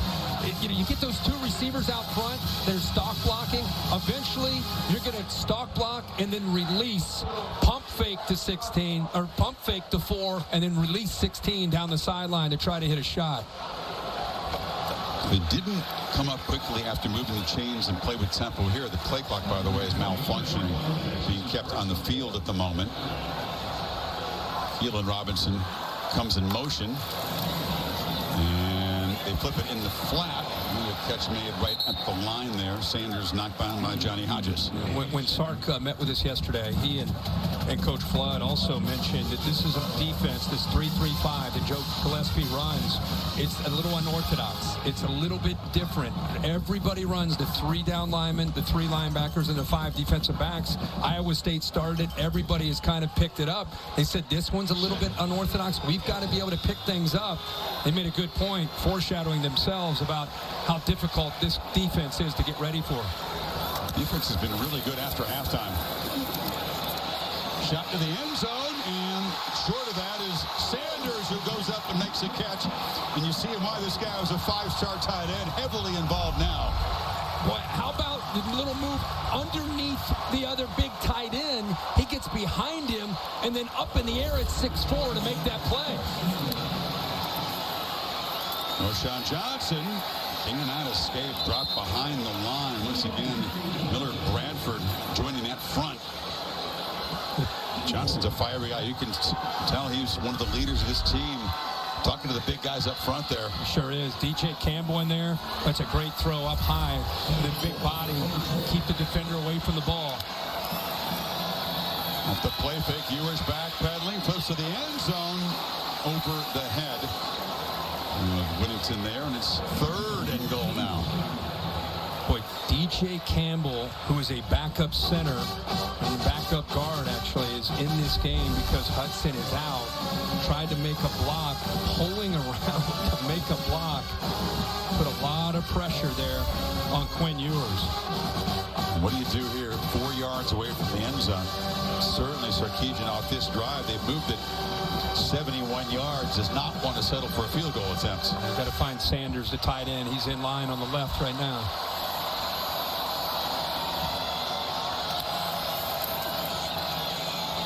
And zipped too high. Trying to get it to Sanders again. 4th down. I mean, I think he predetermined, like I predetermined where to go because of how big of the target he is at 6'4" and how athletic he is. But TCU really tightened up once that ball got inside the 5-yard line. Started to win up front. No chance to run the ball in there.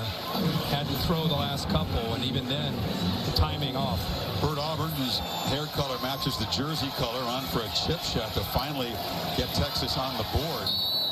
They were definitely thinking 7 in that drive. 12 plays to move it to 71 yards, but unable to execute inside the 5. So 10-3 TCU. Final minute of a very quick 3rd quarter. Curtis Wilson arrived in Austin when it's raining on Thursday. What's your mayhem moment today? Well, we knew LSU and Arkansas would have a heck of a battle. LSU battled all game. Play of the game is Harold Perkins.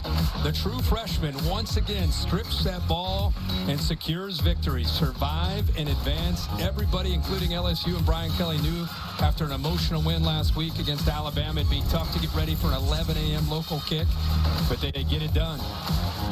Burbo brings you the college football rankings. Georgia tonight is winning in Starkville pretty comfortably. It was kind of blowout Saturday for most teams in the rankings. Oregon, though, trying to hang on against Washington in Austin. It's a 4-point game there. So finally, the offense has come to life. Certainly a disappointment for Sarkisian and this offense. They have to settle for 3 there. But they made it a 1-score game again. And like so many games in this conference, this is going to come down to the 4th quarter. Probably the last possession or 2. Stone's kickoff. He is taken at the 5. Davis knocked down one of his blockers at the 20. To Kevin Nagandi. Chris, reminding our audience, our ESPN pay-per-view window has just opened, and there he is. Middleweight title fight coming your way, UFC 281. Israel Adesanya headlining it against Pereira. The match at MSG tonight. You can get it on ESPN Plus pay-per-view. Back to you guys. You got so many friends who are fired up for that. Both your sons are fired up to watch that after the football. Yeah, my kids love it. They got me into it. Now I'm starting to. Me too. Yeah. Get dialed in. Hopefully we can watch this after the game. TCU protecting a 7-point lead. Kendra Miller's the back. He's got it. Miller's big scamper kind of electrified this offense. They waited a long time to get him loose. They're starting to get a much better push up front. That time Brandon Coleman. Leila, left guard. Nice double team there. Remember, it's good against good. TCU likes to wear down defensive line as the game goes into that second half. And Texas thinks their depth at defensive tackle is their strength.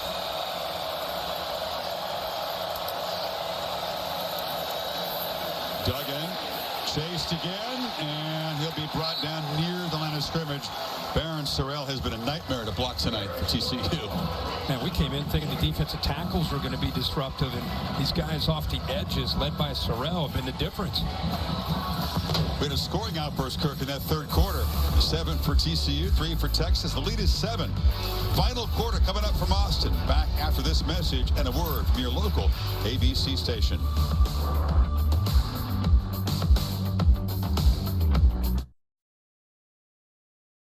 AC/DC blaring here. Aerial coverage brought to you by Goodyear. Road tested and game ready. Are you ready for the road? Goodyear, more driven. Student section in good force tonight. Taco Bell Live Moss Student Section of the Year contest continues this season. 104,203, second largest in the history of DKR. 8th largest stadium in college football. Final quarter begins with a crucial 3rd and 3 for TCU. Duggan. Oh, trying to hit him on a slant, and Savion Williams was hit hard, and it's 4th down. I think he felt the pressure coming from the inside from Jaron Thompson. See him working over. He senses that. He feels that.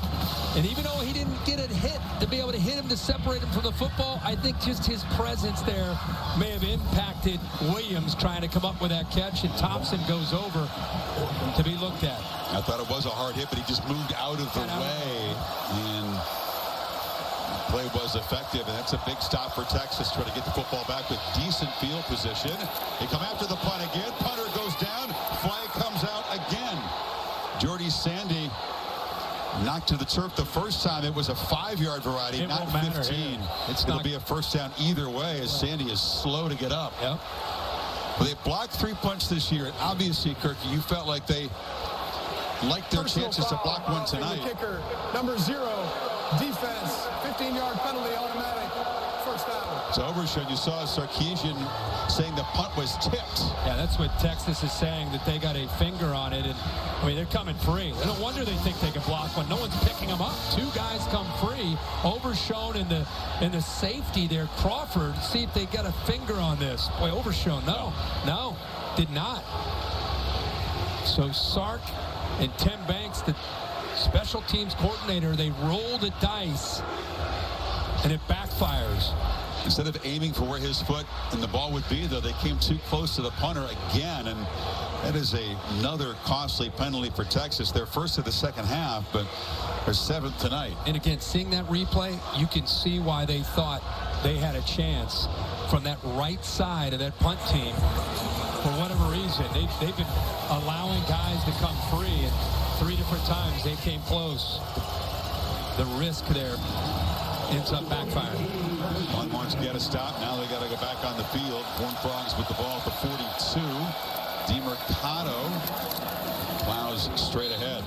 Neither defense should really be gassed, not a high number of snaps by either offense tonight. No, but when you're a defense late in the game like this, in a one-possession game, and you do your job, you get the offense off the field, and then it's a roughing the punter, and now you're getting water, you're high-fiving each other, and you got to go back out. It can be disheartening. No doubt. Got to show some maturity and handle that. There are games in this league, though, when it's 90 degrees and they're playing up 95, 100 snaps on defense. It's a cool night.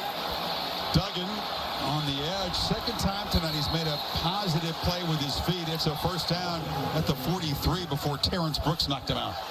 Yeah, he came in. He hit him right before he got out of bounds, but he's reading Sorrell on the end, collapses down, gets a block right there on the nickelback Barron, and now he's finally got some room. They like to sprinkle this in with a QB run just enough to make the linebackers and safeties have to have their eyes on 15 and be aware of it, and it can open up some one-on-one opportunities in their passing game, especially to Quentin Johnston, who's not had a big night, but when he gets one-on-one, they'll get him the ball. DeMercado has a little crease and almost ran through a tackle all the way to the house. Jalen Ford, their best defensive player this season, just got him down. Now you're seeing a great push by this offensive line. Wow. They opened that up. Got up to the second level, which they've not been doing a very good job of tonight. That time they did.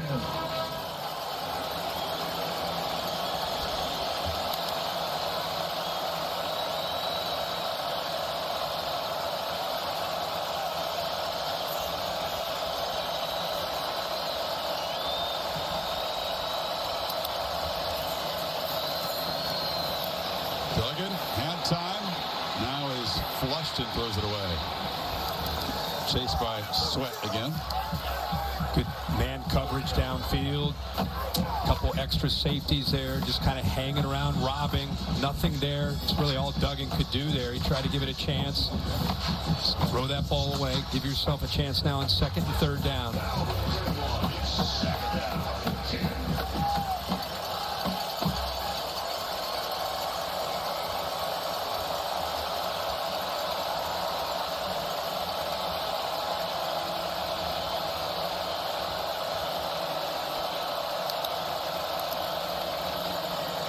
Zipped into the corner and it's just dropped. That was the freshman Jordan Hudson, and put his eyes upfield before collecting the football. Yep, showed his youth there.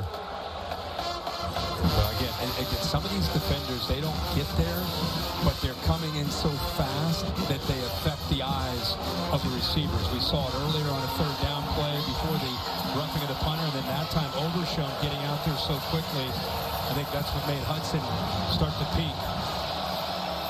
3rd and 10. Maybe looking at 2 plays to get these 10 yards. They're very much in fringe field goal range for Griffin Kell.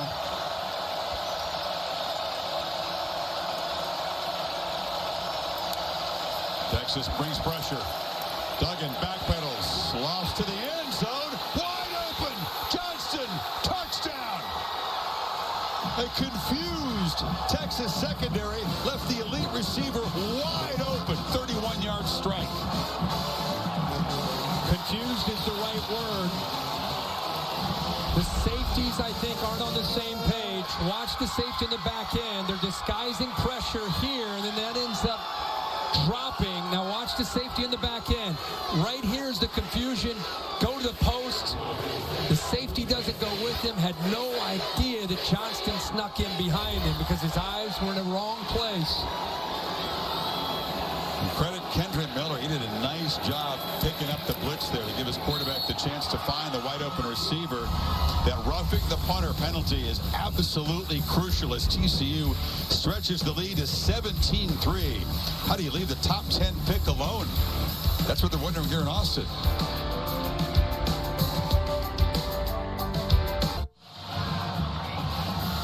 Just to go back, Barron is showing blitz, which would normally mean he's going to be in man-to-man coverage, but Barron shows the blitz, and then he comes out of it. He goes into man-to-man mode.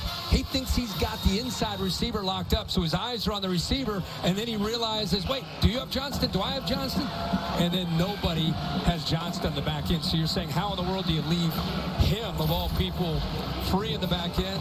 It's a bust in coverage that time. Anthony Cook just not on the right coverage, and it cost him. And from a yard deep,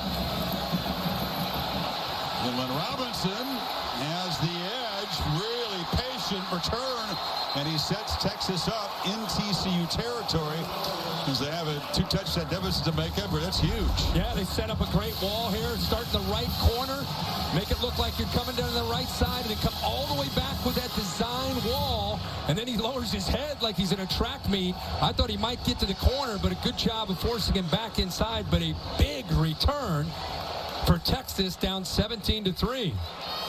52-yard return from the third back in this roster, a guy who came from Alabama, and he's made a huge contribution on special teams. Pretty good receiver. Has done little as a ball carrier this season. Texas tonight has done very little running the football. Ewers took a long look and then finally tucks it and takes about 3 yards. Chris, this is the play we were talking about. You throw it out to Winnington, you throw it out here, you try to get these guys to think, oh, these receivers are just going to block us again. Let's get lulled to sleep. Nope, they don't. Right in position there. Another throw to the edge. Knocked down there is Tate Barber, about 1.5 yards short of the marker. Finally, a very comfortable 3rd down play for Texas. They are 0 for 10 tonight, converting. Wow. This is more like it for Sarkisian. Bijan Robinson. And still waiting for him to make an impact play tonight. The hyper-talented back does move the stick zone. And he's only his 12th carry of the night. Has not had one of his special nights. Obviously, 29 yards. The battle up front has been favored to TCU. Again, Barber on the edge, dodges a tackle. And Texas picks up about 7 there. You know, obviously you go this hurry up. Young quarterback, looks like he's more accurate. He's not thinking as much, getting into more of a rhythm, more of an aggressive attack mode. TCU more on their heels. Now they slow things down.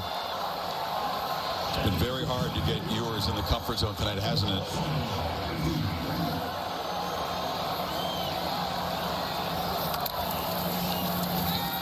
On the move, looks to throw back to his left, flips it short, and catch made by Sanders. Bijan Robinson came out of the backfield. It was open deep. Yeah, it was a touchdown. He just missed it.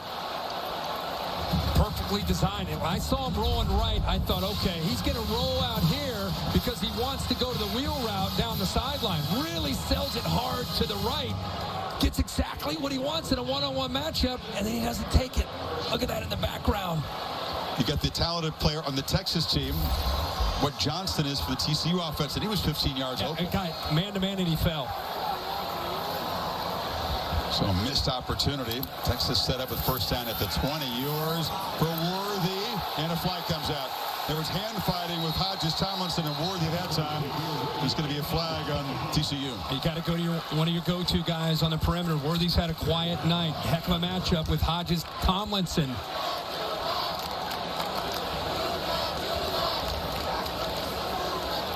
Either defense is a stranger to pass interference calls. Haven't seen many tonight, though.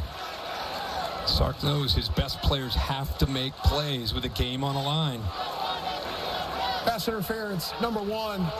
Defense, 15-yard penalty, automatic. First down. What hurt him there, Chris, his head went down, and he makes contact. You know, at that point, the official's going to make an easy pass interference call. So first and goal at the 5. Can they punch it in? Remember, they get down here. It's not easy to run the ball against this defense.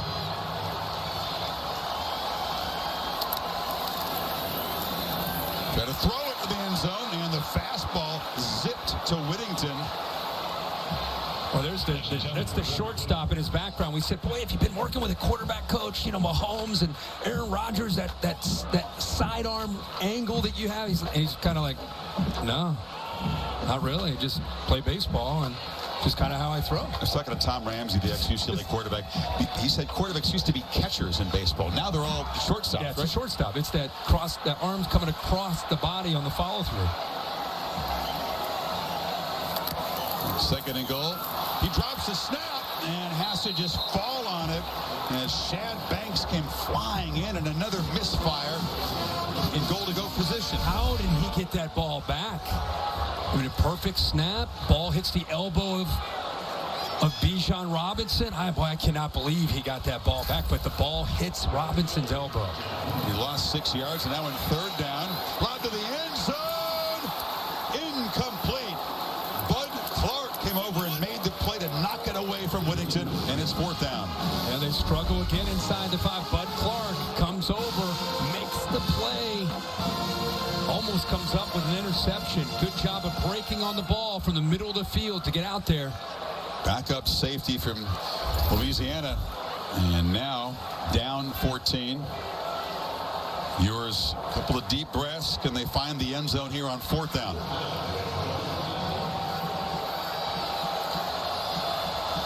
They move Sanders, the big tight end, flex him out. Keelan and Bijan Robinson in the backfield. Lob to the end zone. He tried to get it to Sanders in heavy traffic. But Bioser knocked it away. That was about 4 Horned Frogs surrounding the tight end, and Texas is stopped. And again, I think that's just, like I said, I just circled him. You're going to work him across. I don't know what the read is here, but look at the coverage.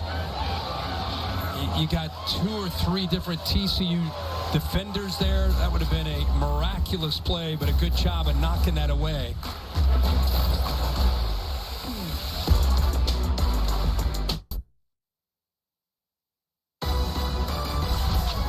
Saturday Night Football on ABC is presented by Capital One. What's in your wallet?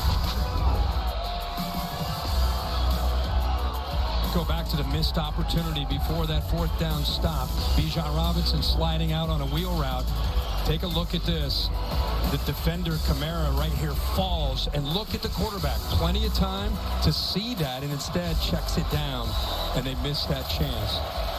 2 goal-to-go situations for Texas here in the second half. They come over with a total of 3 points.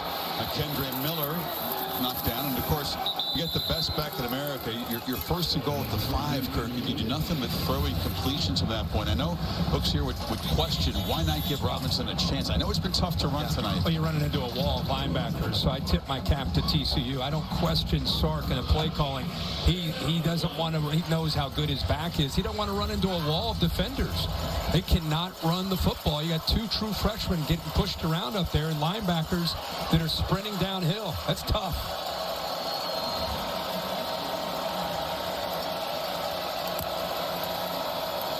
Second and short, and the Horned Frogs protecting this 2-touchdown lead will move the chain. That's important in the final 9 minutes. Holly?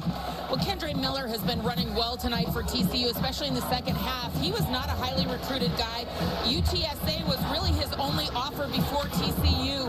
He said, I didn't know how good I could be, but the guys here at TCU, they believe in me, they're teaching me, and I feel like I have a lot to give. We've seen that so far tonight from Kendra Miller. You sure have, Holly. He gives every week. 11 straight games now with a touchdown. So steady. 131 yards, 7.3 per carry tonight against this Texas defense. DeMercado spelling him. He's got the football, and he breaks free. They're starting to get chunk yardage now with their running game. Again, this is what they pride themselves on is big offensive lines starting to wear down any defense. We talked about this being good against good. These last few possessions, got to give a lot of credit to the interior of this offensive line with these double teams, and they're finally getting up to the backers to be able to give these backs some room to run downhill. About that 5 yards rushing before halftime, 135 since then. And every time they can run the ball and get ahead of the 6 and move the chains for another first down, Texas' chance of mounting to come back dwindle. Not to mention, you know it's coming. You know, it's almost like a 4-minute offense mentality. The defense knows you're going to run. You got to be able to run. You got to get those first downs. Got to work the clock. TCU touchdown underdogs tonight, despite that number 4 ranking. You see Kendra Miller looked at Sonny Dykes perfectly okay with that. This is a very strong statement. This will be the most impressive thing they've done so far this season. Absolutely. To get to 10-0 by winning in this place where Alabama had to hold on for dear life. And Texas hadn't lost another game at home this year. Texas a lot harder to beat in this place than they are on the road. Yeah, it's a feather in the cap because of the style of football. The first half, this was a hard-hitting, physical, defensive game. It wasn't just sloppy offense. It was good defense. I think people around the country that haven't seen TCU play see what's at stake for this team and Sonny Dykes in his first year. I think they probably gained a lot of respect for the brand of football. This isn't just wild Big 12 air raid football that can't get tough at the line of scrimmage. You saw a lot of toughness tonight from TCU. Absolutely. You saw what was at stake there. They can clinch a spot in the Big 12 championship game, which is at AT&T just down the road in Arlington in early December. But they can get closer to that playoff spot. Oh, Johnson had it right on the number 1, and it bounced away. That was for a first down. Now it's 4th down. Yeah, and you don't see this very often. A great move to kind of stutter step, get to the inside. I thought Jaron Thompson may have had enough time there to be able to see that ball come out of his hands. He was ready to try to hit him. That ball bounces out. If he had his head up there, that would maybe have had a shot at least to make a play on the ball. It was a gift to Texas when they needed one because they're going to get the football back here. Yep, and 6 minutes to play. All eyes on Jordy Sandy. They don't come anywhere near him. They say 15 yards away from the punter that time, and the fair catch is made at the 25. They've learned. Took them a while, but they've learned the hard way.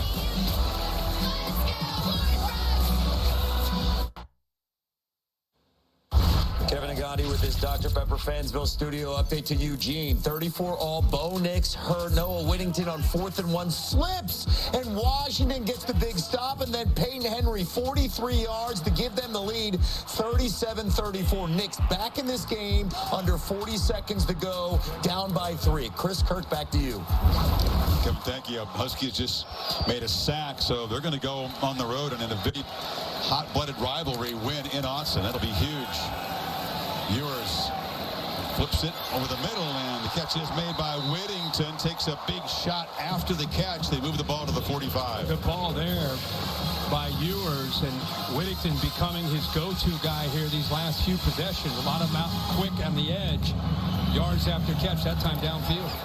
Pitch on the sideline again, and incomplete. That was Tariq Milton backing up and stepped out of bounds before he caught it. Yeah, not a real good feel there at all. He just kept backing and backing and backing until finally he was out of bounds.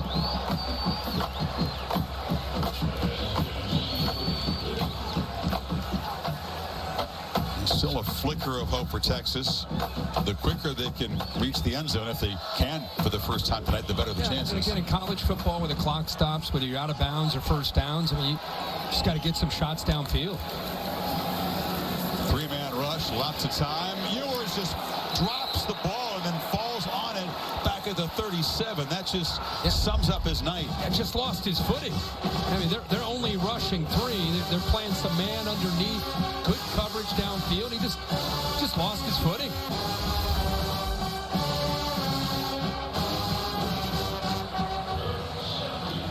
It's artificial surface. Not easy to do that down there. Joe Gillespie is having a heck of a night as a defensive coordinator. He's got to be really proud of the scheme and the effort by this defense. 3rd and 17. Ewers. Another slip there by Whittington. He didn't make the catch. It's ruling it a catch, just a yard short of the marker, so it'll be 4th and short here. Texas will have a chance to keep hope alive if they can convert it. That didn't look like a catch from that angle. I'll have another look at that for sure. I'm surprised they're going to buzz down. Yeah, replay's just buzzed. Yeah. That's under further review. That'll be an incomplete pass. And no way they could quick snap that time. Gene Semko, the replay official for this Big 12 crew, and it's going to be 4th and long after the reversal. You wonder why the ball was underthrown, because he has such a big arm, but late blitz, but it's just getting a good push from the inside and not really able to get into that throw, and comes up short. This will be the quickest, easiest review they've had of the season, you'd think. Yeah, that's Bill saw it in 5 seconds. Billy, I'm Ben. So instead of 4th and 1, Kirk, it's going to be 4th and 17. Kind of a must convert to have a chance. Goodyear blimp above DKR, providing the aerial coverage, celebrating the challenge of road games everywhere. Are you ready for the road? Goodyear more driven. TCU ready for this road test tonight. The defense has traveled. This defense is at its best game of the season. It hasn't always been this stout, this strong, this suffocating at all. They didn't look like some of those vintage TCU defenses when Patterson was the coach, but they've come up huge tonight. Incomplete pass. It'll be 4th down. You're right about that. I think during breaks and at the half, we were kind of marveling at both these defenses. And TCU continuing to play that defense. Texas had a couple plays where they had a bust in coverage for a touchdown to Johnston. They lost a gap, and we saw Miller hit a big touchdown run. But TCU has been sound all night long. Here we go. Ewers needs some magic here on 4th and 17. And he will just launch downfield into traffic. And that was Sanders going up for it, and it's picked. Hodges, Tomlinson, 2nd pick tonight. They really didn't complete. Yeah, it looked like he had it, and then he ends up high point to ball, try to locate the ball, comes down, hit the ground, ball comes out. So TCU will take over. 4:46 to go.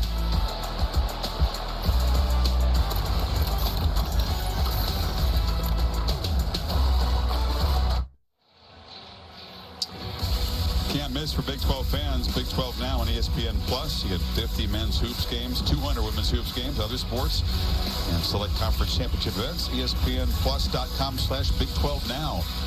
And TCU closing in on securing one of the two spots in the Big 12 championship game. Of course, they just don't have divisions. It's just the top two teams, and TCU thinking well beyond that. They have a game against Baylor on the road next week. Baylor got blasted tonight by Kansas State. Would be in good position to be the other team in that conference championship game. Then they host Iowa State, and the Cyclones with a down year, but they have beaten them 3 years in a row. It was last year, but they blasted the Horned Frogs. I think Sonny Dykes will be dealing with psychological aspect of just trying not to listen to the noise, because a lot of people after this, they're going to be saying, okay, they're a lock to beat. You saw what Kansas State did to Baylor. They're going to blow out Baylor. They're going to blow out Iowa State kind of noise, and they just got to keep playing football the way they are tonight. The Texas loss opens the door for K-State to control their destiny. Even the Longhorns would have the head-to-head tiebreak. Who knows what Baylor's going to do to respond? They were, I mean, humiliated on their home field. TCU Baylor is a nasty old rivalry, but the committee certainly gave TCU respect. Moved from 7th up to 4th, and Sonny Dykes had no complaints. He was pleasantly surprised at that. And if you're a TCU fan, the great news is you don't need any help. You don't need any objective analysis. You keep winning football games, you'll be exactly where you want to be. 4 undefeated teams coming into today, and all 4 going to make it through. Ohio State convincing, Georgia as you'd expect, Michigan blasting through another victory. Of course, Ohio State, Michigan play in a couple weeks. One of them will lose and fall behind. And TCU, if they keep winning, there's no issue. There's nothing to spook them. Nobody's going to come in. What about it? You know they're skittish. They're still skittish, thinking they're going to find a way to get excluded. What about LSU? What can you tell them to relax? Win out. If they win, yeah. You know, and we were talking this morning. What if they keep playing and they were to lose a close one and they win the Big 12? You know, what if they lost to Baylor and they won the Big 12 and they're 12-1? You know, there's some people that still would say, depending on what happens around them, you could maybe still make a case for them. I think they'd be very uncomfortable with a loss. They just keep winning, and there's no discussion for TCU. But you got to, still, it's not like it's a given. Still got a long way to go. You got to deal with the pressure. That's what makes November so exciting in early December. No doubt, but they played tight a week ago at home against Texas Tech. They played solid tonight, although Duggan just drops the ball. It's scooped up by the Longhorns. J.A. Barron with a scoop and score. A shocking play, and Texas still has life. Wow.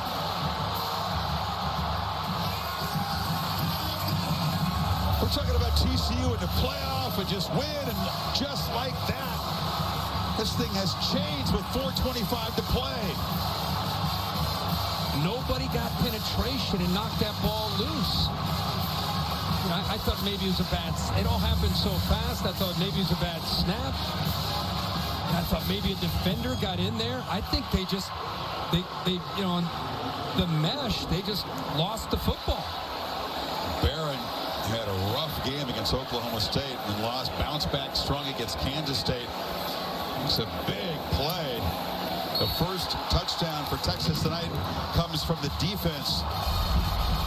You know, sometimes 52 scoop and score. Sometimes on a mesh point, you know, you worried about who's going to take it, who has it. And here, there's nobody that gets in there. It's just a simple, tries to pull it, can't get it out of there. Then he dives to be able to get it just to secure the football. And a guy who's had a huge game for Texas, Barron, who's been blitzing and making tackles and doing a good job in coverage. And here's that exchange. Eyes on his read. He's done it a million times. See, when you put that ball in there in the zone read, the back and the quarterback don't know who's going to have it until you make the read on 88. Yeah, he saw him coming late, didn't he? Right at the back, and decided to change his mind. Tried to pull it out of there, and the ball pops loose. Had a great chance to recover it himself, but Duggan just knocked it free. And a lot of the crowd has headed out of here, but all of a sudden the complexion, wait, turn around, get back in here. There's hope. They heard that crowd noise. They turned right around. Wow, so Duggan, still protecting a 7-point lead. Got to take a couple deep breaths as a quarterback, or just kind of go back to work. Try to grind it out in the ground and get out of here. Texas, of course, used a couple of their timeouts. They're now down to 1 timeout.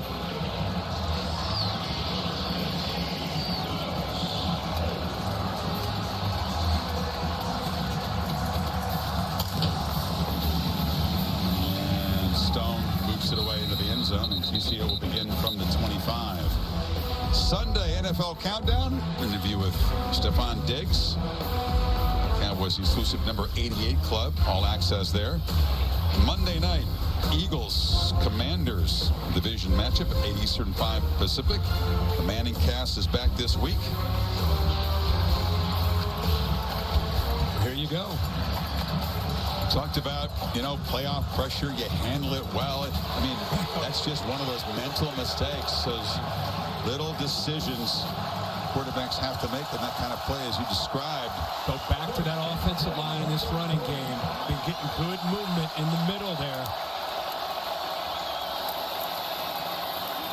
And Miller kind of shoots out through a gap there for about 5.5 yards. Yeah, he made Jalen Ford miss somehow right in the hole. I don't know how he got around him. Talks so much about Bijan Robinson's ability to make people miss. It should have been a gain of about 2 or 3. But it's a really good defender that he got through. Ford's having as good a year as any defender in this conference. Second and 4.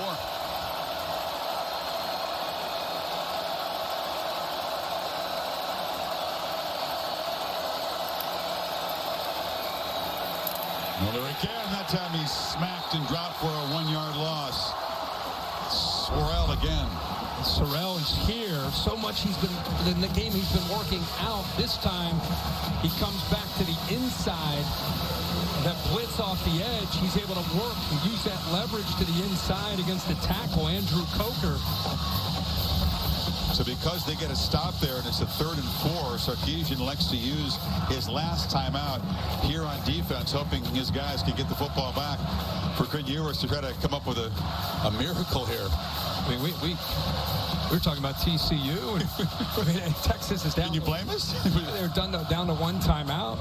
Another timeout. This game's over, and that's what makes college football, the emotional part of it. Texas gets a break, and now we got a 3rd down play. And if they get a 1st down, the game is over, right? I think they have a chance to run a lot of clock out, but I think Sark went all in on this stop right here by spending the timeout. You can't stop the clock again, and TCU would certainly just keep the ball on the ground if they could pick up the 4 here.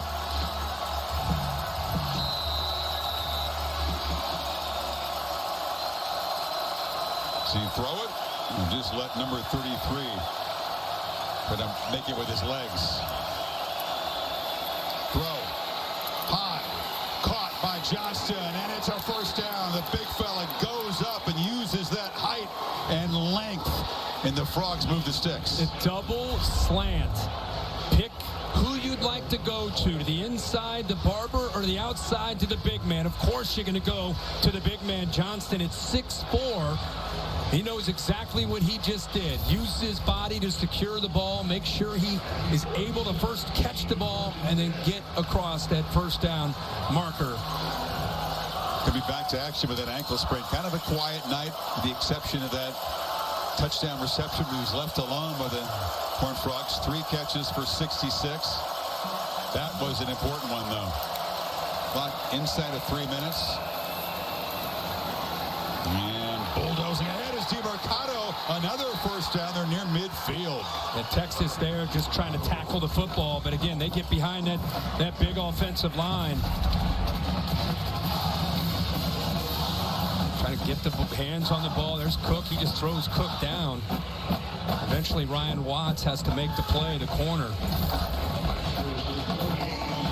Still don't see the play clock functioning here and being kept on the field. It's been out of commission in the 2nd half.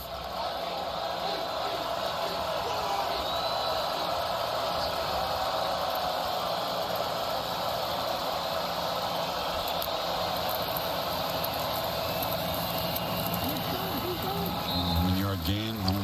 Not have to snap until about 1:30 remaining now on 2nd down. DeMarcado and Miller just holding on to that football, especially after what just happened. Good look there at Garrett Riley, brother of Lincoln Riley, calls the plays here.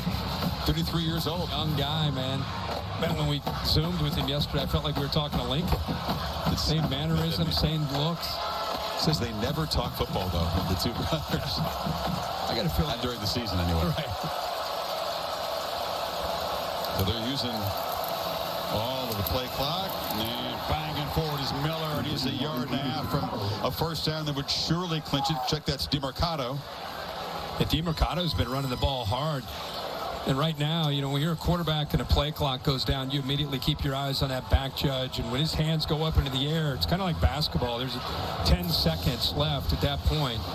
And he starts like basketball. You know, he starts to move his hands and give you down to the 5, 4, 3, 2, and 1. So he's tuned into that. See him way back here in the back. Sounds like you might have played a game without a play clock once in a while, did you? Yeah, it happens from time to time. Now he's counting it out. And Mercado has been a good complimentary runner to Kendrick Miller tonight, and that's a first down, and it'll be victory formation. And TCU is going to come in here as an underdog and beat Texas to get to 10-0. It's Dominic D'Annunzio, the tight end, who's limping off, and so only Baylor in Waco, Iowa State in Fort Worth stand in the way of a perfect regular season, then to AT&T for the conference championship game to play for a playoff spot. Which you know, on paper could be Kansas State right now after their impressive win against Baylor. But if you're just seeing this scoring, you're look at TCU 17-10. If you watch this whole game, you will earn more respect for TCU for the way they played tonight than maybe any game that they played up to this point. They met the physicality. It was a low-scoring defensive game, kind of out of their comfort zone, and they answered the call with two big plays on the ground and through the air to get a couple touchdowns to win this game. It wasn't pretty, but it was physical and it was effective. And they beat a ranked team for the 5th time this season. I think it's well said. You have Texas, you know, a very talented roster, a tough team to beat at home, and TCU came in here and did it. You saw Max Duggan a little bit deflated, didn't like that he made that mistake. Resulted in a scoop and score, kept Texas in the game.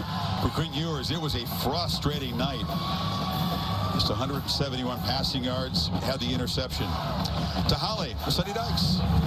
Well, Coach, a huge win on the road against a vaunted program in Texas, and you clinch a date to the Big 12 championship. How did your team progress so hard? Really proud of the guys. I mean, they really played hard in the second half. We had the bad fumble happen. Obviously, the backs had that ball fall out, and our guys grinded it out. I mean, we did what we've done all year. You know, we found ways to win a ball game. You know, we played physical football. We were able to run the ball when we needed to, and then our defense played lights out today. So, really proud of our guys and showed a lot of guts tonight. Your offense has gotten so much of the attention, and deservedly so, but your defense was show-stopping. How did they do that? You know, we stopped the run. I mean, that was the biggest thing. When you play these guys, you got to stop Bijan, and we were able to figure out ways to do it. And, you know, our defensive staff, Joe Gillespie and those guys did a great job. Really proud of them, and our guys played hard. So it's fun to watch. You have history on this field. Your dad coached here. You've been here since you were a kid. How much does a win here mean to you? Yeah, I'll enjoy it a little bit. Right now, I'm still trying to process it all. But, yeah, I mean, it's obviously a big win for our program. And, you know, special for my dad. I wish he was still here to see it. But big win for us. And, like I said, proud of our guys. Thank you so much, Coach. Thank you, guys. Appreciate it. And here's Max Duggan, who had a couple of tough runs. Max, things got interesting late in this game. What went wrong on the mesh, and what did you think in your mind when you see the guys running the other way? Yeah, I think I just got a bad mesh.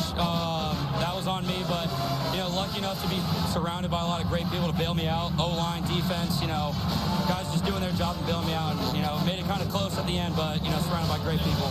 You came back with a huge 3rd and 5 throw to Quentin at the end. How did you complete that play and kind of run the clock out to win this thing?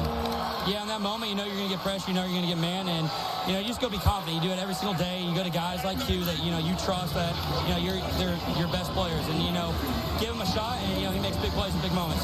Max, you've been through so much at TCU. You've lost your starting job. You've had heart surgery. Now you're into the Big 12 championship game, and you're 10-0. How do you describe your resilience? You know, it's been a lot of ups and downs, but, you know, I'm surrounded by great people, and, you know, I'm grateful to be at TCU with these great people. Thank you so much. 10-0, how does that sound? It's a lot of fun, but, you know, we got a lot of work to do left. Thank you so much. Yeah, 10-0 sounds good, but 13-0 would sound a lot better. He has been through a lot. He's shown his resilience, and he had to tonight. And Sonny Dykes got a little emotional there, talking about his father, Spike, legend at Texas Tech. I think he thinks about his dad and gets emotional at moments like this. And he talked about his history on this field, running around, playing as a little kid. And now comes in here, and it's a huge win for his program to take down Texas tonight and get a big step closer to where they want to go. Yeah, like I said, I think there are people around the country that really were looking forward to seeing Duggan. There's Gary Patterson. And Wishing you and Miss P a lot of all well. He recruited pretty much everybody on TCU's roster. Yeah, very tight relationship. But like I said, I think a lot of people around the country want to see TCU. They're up to number 4. Maybe you haven't seen them play. You got a chance to see them tonight. I, for one, walked away even more impressed with this team because of the way they had to fight a different fight. It wasn't their kind of game. They've been challenged, but a lot of times they've been challenged when they had to score a lot of points to come back and win games, a back-and-forth kind of shootout type of game. We thought we'd see that. We didn't. It was a roll up your sleeves, get pounded in the face, who responds to it kind of game, and the Horned Frogs did. So tip your cap to them. They could keep winning. Still, like Max Duggan said, long way to go. They hold Texas to 199 yards. Yeah, UT didn't execute well. There were some drops and some penalties, some overthrows, but credit the Horned Frogs defense. They earned this victory tonight on the road to take a step toward the promised land and the school's first ever college football playoff bid. With the committee and perhaps some skeptics watching, the Horned Frogs come to Austin and get it done. 17-10. Game produced by Bill Bedell, directed by Derek Mobley. And for Holly, Bill, Kurt, your entire crew, so long from Austin. Except on the West Coast, stay tuned for your local news.